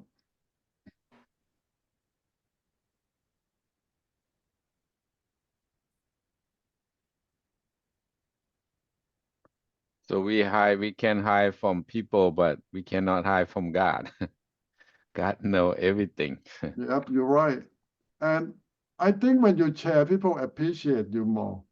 And they respect you more and see that, oh, you work with God and God can use you. And one day, even you show some weakness, they understand you. I think better let people know. So a lot of people back in the old day, they shy to be share their own life, the lifestyle, and how did they grow up and what kind of problem they have. So even my wife, when I give my testimony, and she really shy. But you need to look another way. We honor God that God still can use us and God can change us. We give honor to God, the power of God. Right. And what I you told the people when I become Christian, and Jesus forgive me my sin, and I'm not shy no more because he bear it, he take over it, and then I'm free now, so I don't have to be shy, so I can use my testimony to everybody. So Yeah, that's good. Ajahn, explain what does it mean when this Jesus, when the Bible said, cast your burden onto Christ. What's that supposed to mean?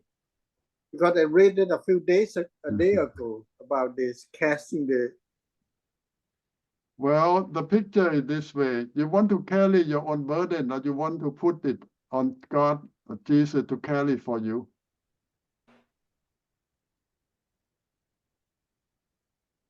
When you cast it on God, mean that you leave your burden, or let God take care of it instead of you carry it yourself. So basically, give the trouble to God and not to worry about it, Yeah, or still try to take care of the problem, or we just Yeah. walk away with the problem? How's that? yeah. You heard the story. A preacher always talk about a guy drive a truck on the street and saw an old man carry a big bag burden on his back. So he stopped the truck and asked the old man to get into the truck. And the old man get into the truck and he looked back after driving for a while. He see the old man still carry the big burden on his shoulder, even in the. On the truck. So what the point? Well, that kind of example is not practical example, I think. Why? It's It's like we get into God invite into his protection, but we still carry the burden of ourselves instead of put on the truck. But the problem is still there. Don't we have to try to work the problem? Well, It you seems to can me that put- if we walk away from it, it seems like we are careless about what we do, isn't it? How's that? the whole point is you can put the burden on the truck. It's not going to make it heavier or lighter on your shoulder or on the truck because the truck carry you and the burden together. But when you put the burden on your shoulder and you stand on the truck, it might save you a little bit. You don't need to walk, but you stand on the truck. But the burden is still on you.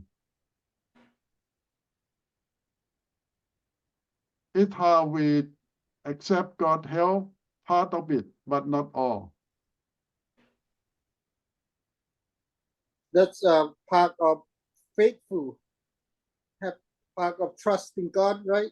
Is that how it works? Yeah, we can put the burden on the truck and stand by the burden. And God carried both of us through. The burden still beside us, but we don't need to carry anymore. So can I, Yeah. Chris and we talking, John talking about the weakness today. Mm. So I know we have the problem is there for us in our mind and in our heart, but the thing is we have that we carrying that kind of weakness. So I think for me, I pray about it and I give it to God, and then I just forget it. I cannot fix it. I cannot do it. So I depend on God. I'm so weak. I have no power. So you have a strength. So you take over my problem. So I still don't understand because let's say, okay, you're a truck driver, right? mm-hmm. And your truck is broken down. Mm-hmm. That's a problem. And you said, okay, I give this problem to God. You think you're the one gonna have to fix the truck, or you just sit there and wait for God to fix the truck? That's my question. Well, you need to do what you can, Chris, but the whole point is don't worry about it. Basically, keep doing it, but don't worry about it. Well, do as much as you can. A lot of time we try to do more than what we can. That's why we worry. Yeah. Question.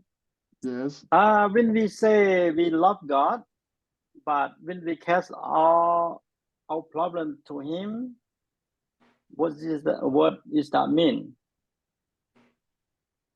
And we come to serve God, but instead we bring all the problem to Him. Mm-hmm. That's kind of interesting, huh? it's kind of backward. Well, God never demand what we can more than what we can do. You see that when we come to serve God, it not mean that we can do everything. We can do what we can do, and a lot of things we cannot do. God never demand what we cannot do.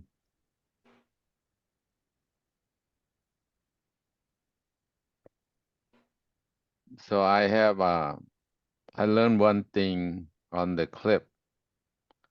A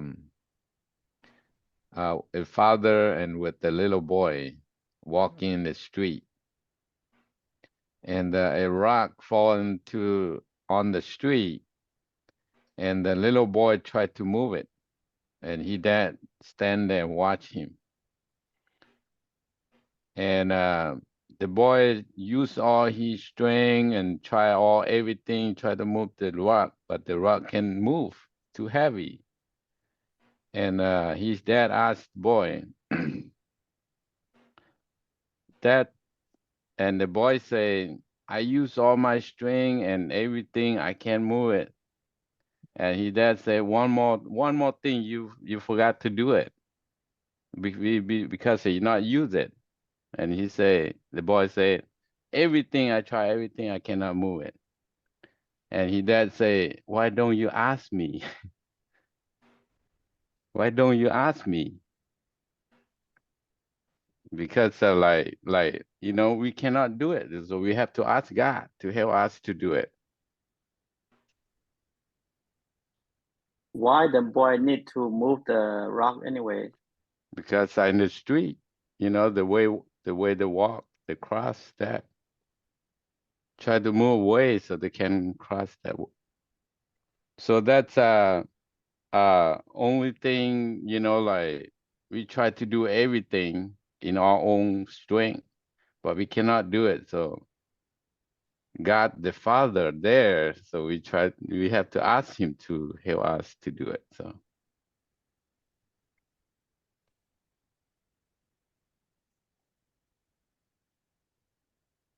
Well, a good example.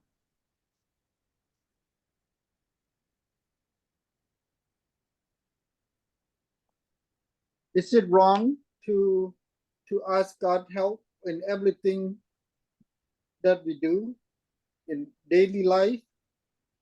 Well, it's wrong that you wait too long.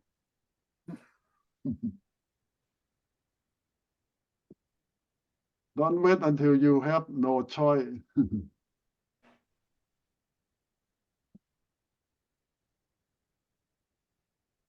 And Ajahn, I think, what about when we say God know what we need? So meaning that he is going to help us anyway without asking, or we still need to ask him? Well, you see, God will never do anything that we never invite him to do it.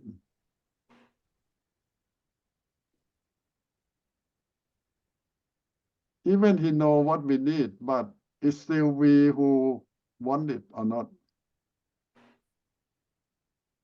So like the boy and the father.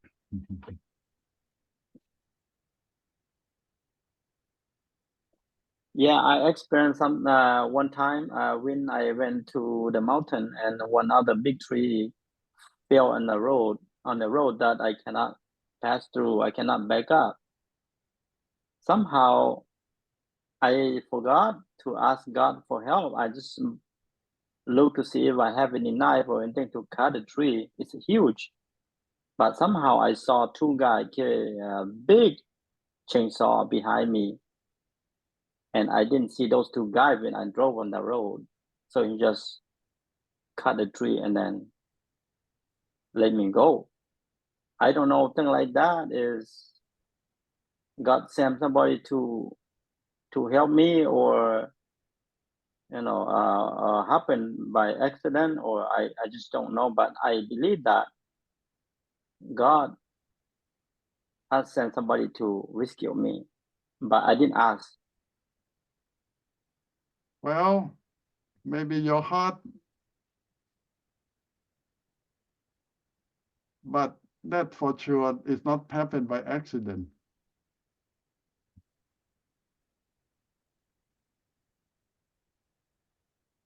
Well, some emergency situation, God say He cannot wait for you to ask. He have to do something.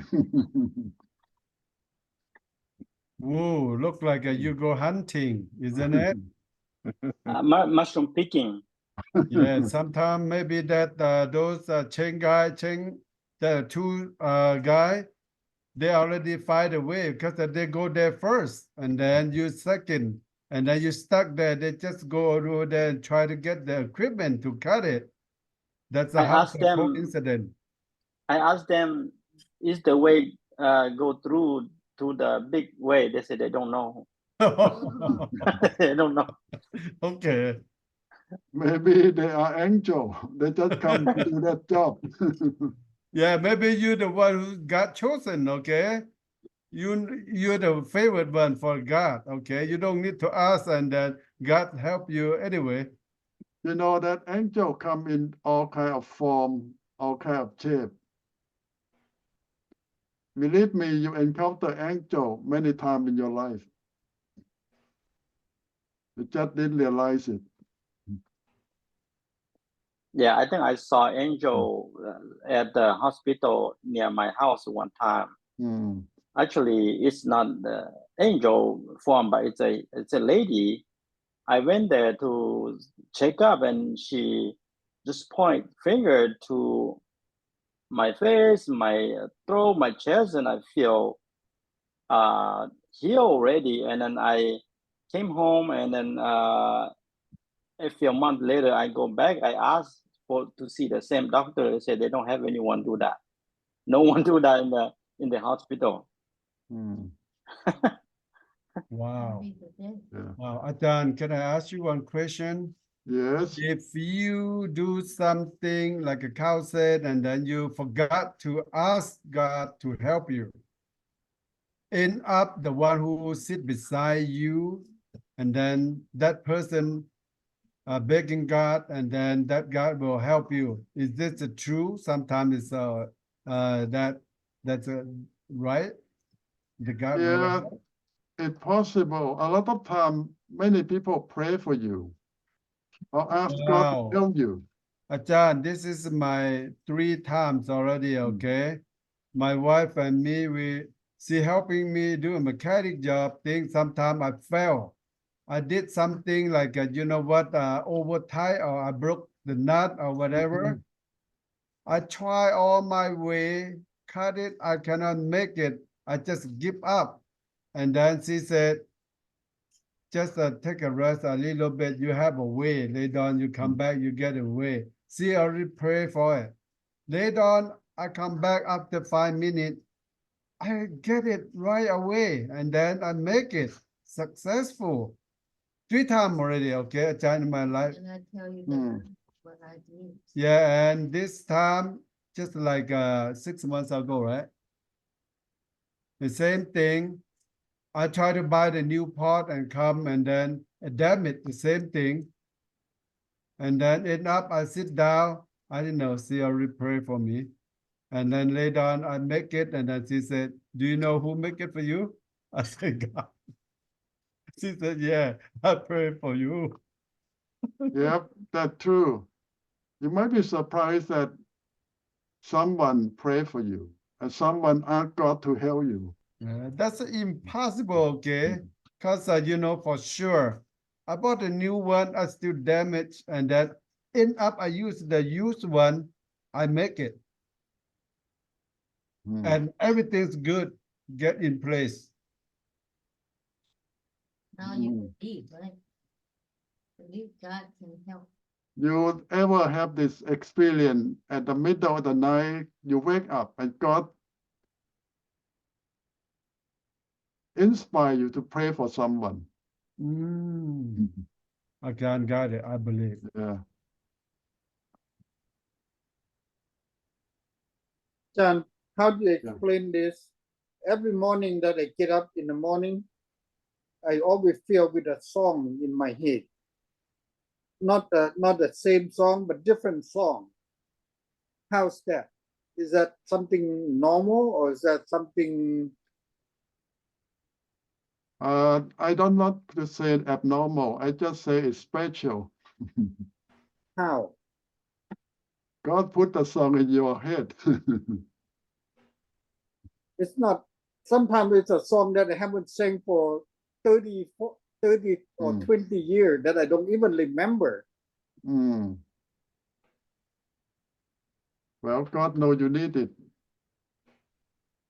That's true. Or telling me what to expect for the thing. That's what I believe.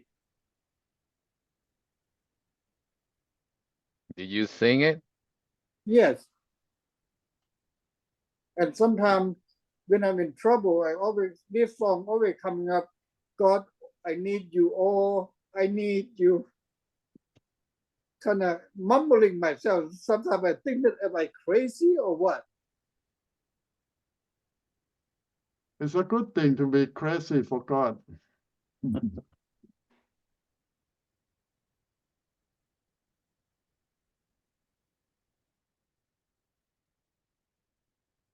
Ajahn, Yes. about when you stop praying, your intention was just pray a little bit and you'll be done.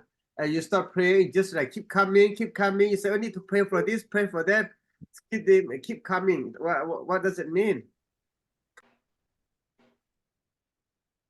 Mean that you have a heart for many people.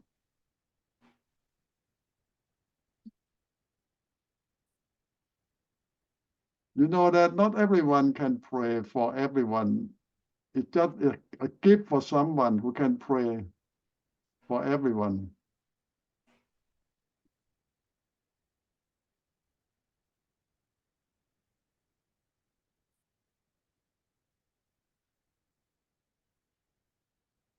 Do you believe that God listens to someone more than another one?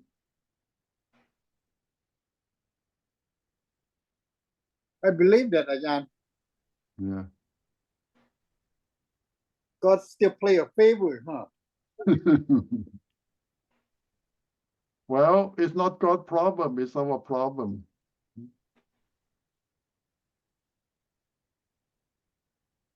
You know why God favored David? Because he keep asking for He have a forgiveness. heart. He have a heart to forget. Yeah, he loved God more than anything else. He loved God.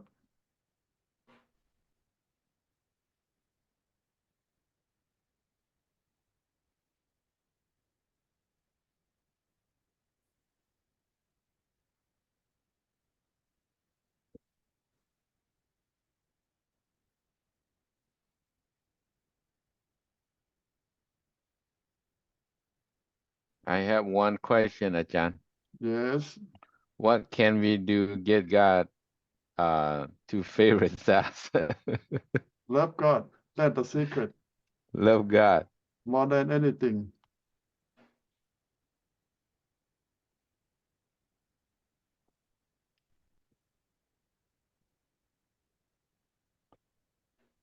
Yeah, Nathan. Ajahn, I have this question kind of silly a little bit, but hopefully I'm not the only one. Some passages when you read, and when you get to that passage, you cannot even read out loud because your heart, you have aching heart, you know. Get emotional. Get emotional, and I don't know. Hopefully, I'm not the only one.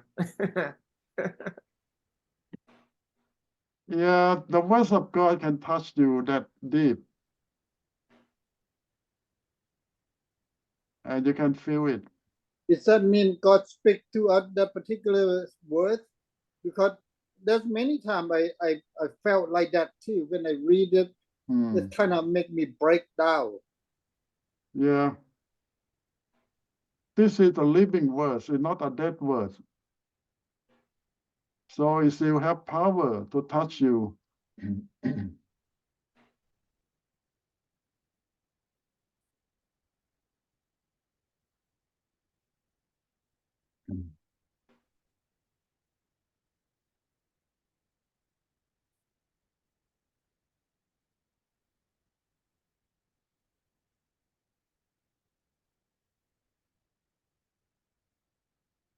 So tonight we come to the end of the semester. So thank you for being good student for the whole semester.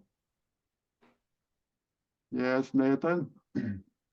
John, do you have any idea what subject will be studying next semester? I'm Revelation. still working on it. I just know that one of them going to be Bible. Might be from one of the New Testament book. And another one is either about pastor ministry or counseling. John, I think a pastor would be good because pastor can be can lead to connect to be counseling too. And the other one will be revelation, John, huh? One liberation. Yeah. I just almost finished teaching with cat group. But you can vote on the New Testament and let me know. Revelation. I think that would be good. Yeah. Who want revelation? Raise your hand. Revelation. That one for many times I still want a revolution. No matter what 10 times I still want word for the revolution. Okay, sorry, I know that you guys have a revelation class, but I cannot join. I have so much thing going on with the baby. It's very hard to. Coming the week that's at the end of the chapter 22, Ajahn will select. Come in, that's Everybody welcome come in, and then we will select a new book. Maybe I don't know. That's come from Ajahn. Let Ajahn, you know what. Thank you, Ajahn, for whole semester for our class, and then everything's that get helpful. Thank you. God bless Ajahn. Okay, for this semester and continue for our journey in next semester. Pray for Ajahn healthy and then do everything that good like in the future. Thank you for being patient with us. Yeah. Well, I think all of you give me strength to keep going. Absolutely. So, I have one more question, Ajahn. yes, go. I know Ajahn be teaching the for a long time, and then do you have been teaching from the Old Testament, the whole Old Testament, and then the New Testament? You know that never done teaching all of them. Okay. I have been preaching for more than 40 years. You not cover the whole book. Wow.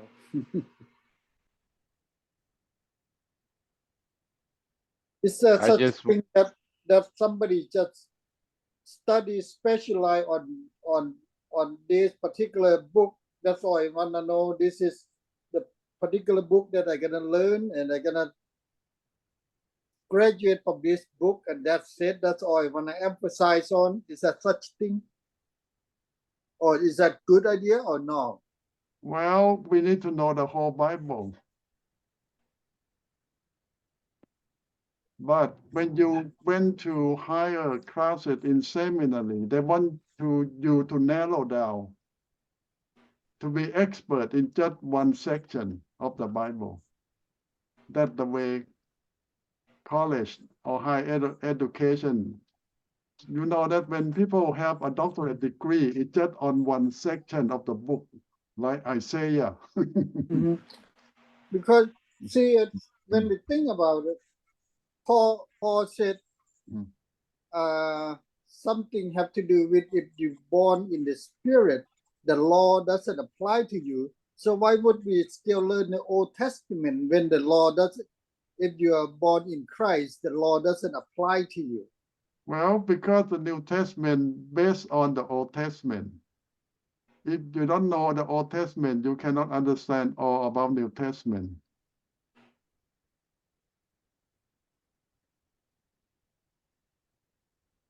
It's like you build a building. You say, why care about the foundation? You don't see it. But without the foundation, the whole building will collapse. อาจารย์ Yeah. Yes.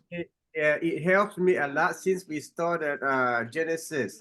Before, I read before I read it, but it's very hard to. But now we study, and at the same time I read a lot of preaching, a lot of that study on Genesis. I learned a lot. I learned a lot, but I don't remember anything. Well, at least you see the foundation of everything come from Genesis a lot. John, I learned bara. What's the other one? I don't know. I will let you know later on. Bara. I feel the same way too. I feel that I learn a lot, but I don't remember. But I remember one thing that Jesus said after he left us, he will send the helper, and the helper will teach us and remind us in all the things that we know or not know, all the things that he taught us. So even though we don't remember, if we trust in God, that word that we heard before, even though we don't remember, it will come up in your head. So you remember what Jesus said? Everything in this world will pass away, but no single word of God will pass away. It's always there, the words of God. Yes. อาจารย์ beside the book of Revelation, do you plan to do the book of Romans? I think I like that because I read and I found out a lot of things from that. Yeah, it's a very great book, but you have to vote for it. We cannot study both. I mean, yeah, beside that, if we don't do the other one, and then I think that also a good book to study. So after Revelation will be Romans. Okay. Why don't we start the New Testament from Matthew to Revelation? Carl, you have to be with me 40 more years. Carl, then homework maybe then we have to go to ER. Only revolution and then make us headache already, I believe. We start from the beginning, not the end. That's at the end of the book. Ajahn, does it make any difference that because each book that sort of overlap each other, isn't it? Yeah, some parts just- will overlap. It's just different perspective a lot of time. It seems to overlapping each other. Yeah, we need to read and study the whole Bible. And you see all the unity of them. Well, I'm glad that you love to study the words of God. You know that the Bible college is supposed to teach the whole Bible, but I found out that in America, they don't teach you the whole Bible. In each level of education here, they teach you just a few books. That's all. They say this is just a sample. Even you go to doctorate degree, you still don't learn the whole Bible. Yes, Nathan? Yeah, no wonders. I know when you listen people, they say, well, such a person is specialized on such a book.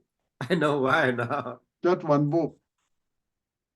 I have many friends who have doctorate degree just on Isaiah chapter 54.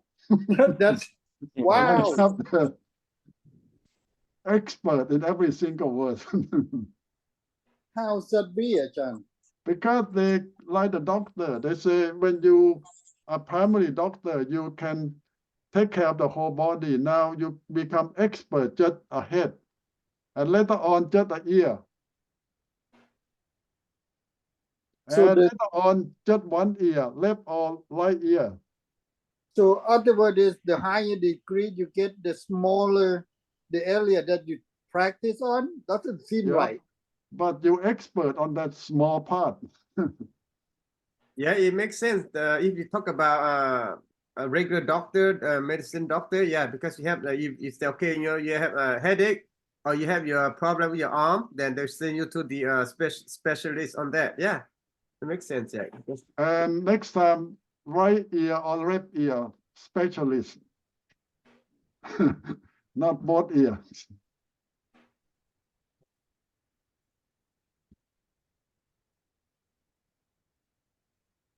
Okay, anything else before we're done for this semester? So thank you for coming to the graduation and the alumni. I know Chris cannot make it, so next time maybe. Pray for next year that if God willing, I will be more mobilized. Chris, I didn't know that you and Mali are related. I was talking to Mali. She said, "Chris is my brother." Oh, The Ajahn, last one. may I share something? Yes, please. And everybody can give me opinion. Right now, I praise about I'm pursuing buying the land,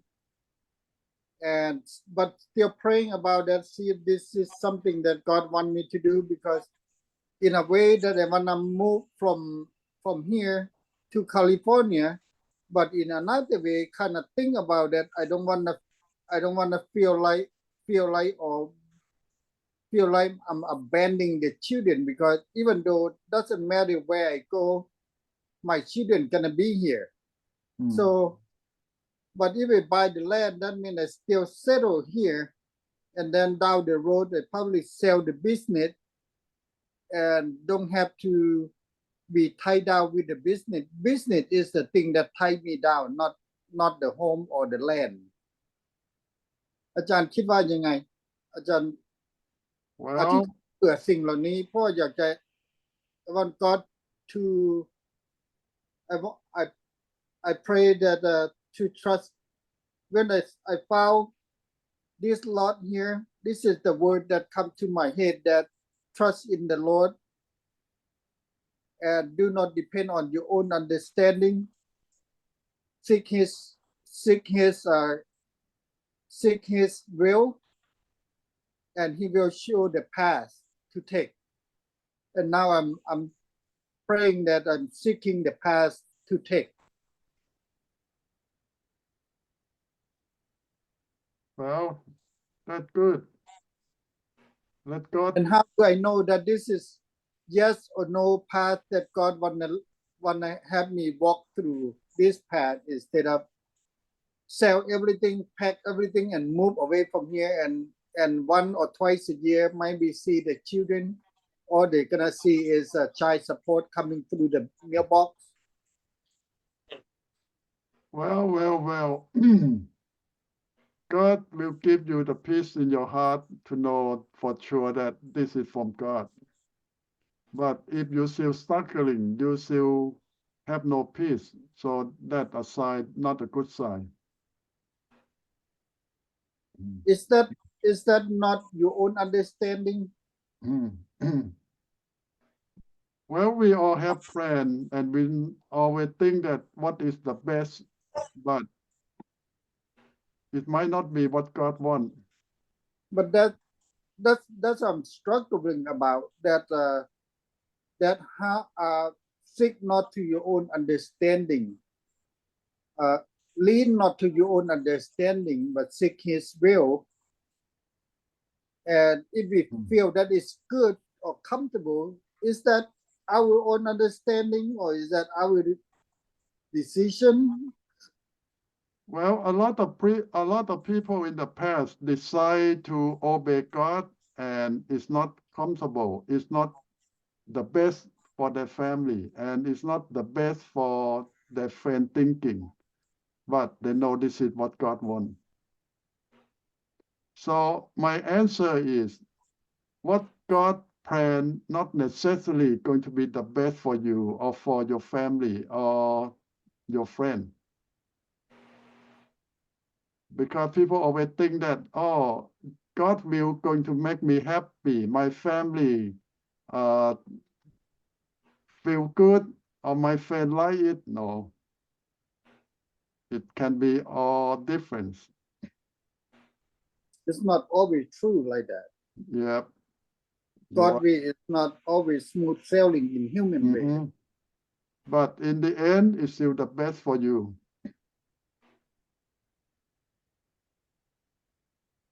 There's a fun enough. Think of.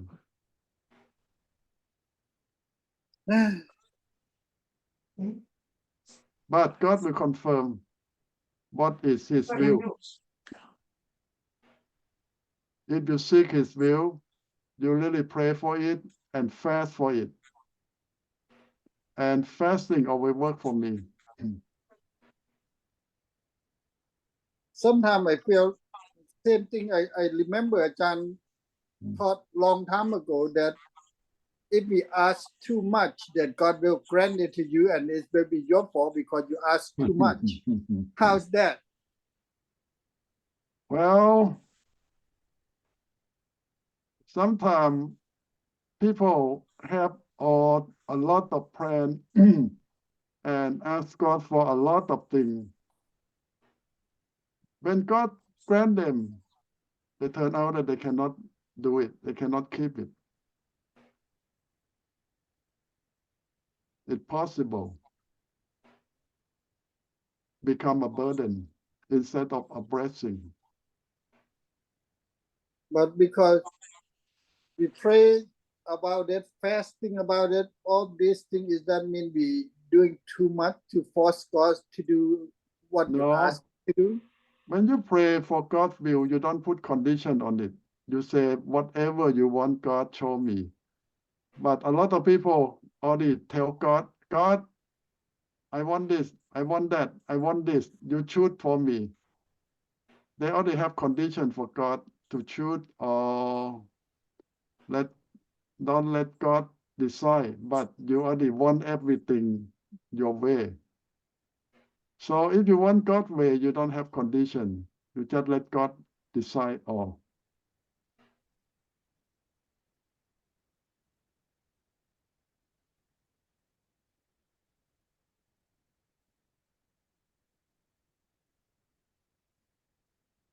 A boy used to pray this way: God, I'm falling in love with 3 girls, A, B, or C. God, and God answered none of them. But he's not happy. He told God that I already tell you, God, A, B, or C. But God choose D.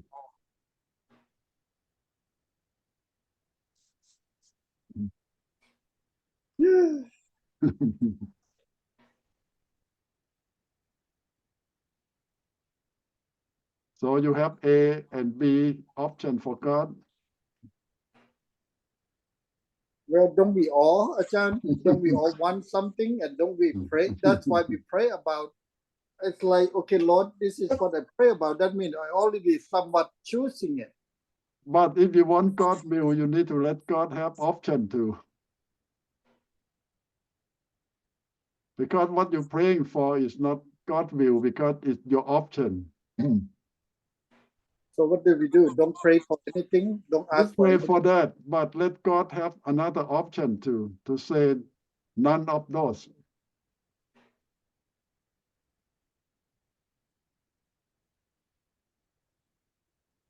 Can you accept that? Okay. Can I say something, Chris? Yes. So we wait till the end, God will answer your prayer.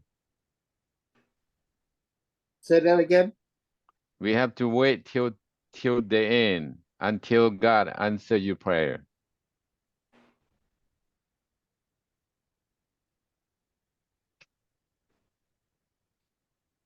Well, but I believe God will show you soon.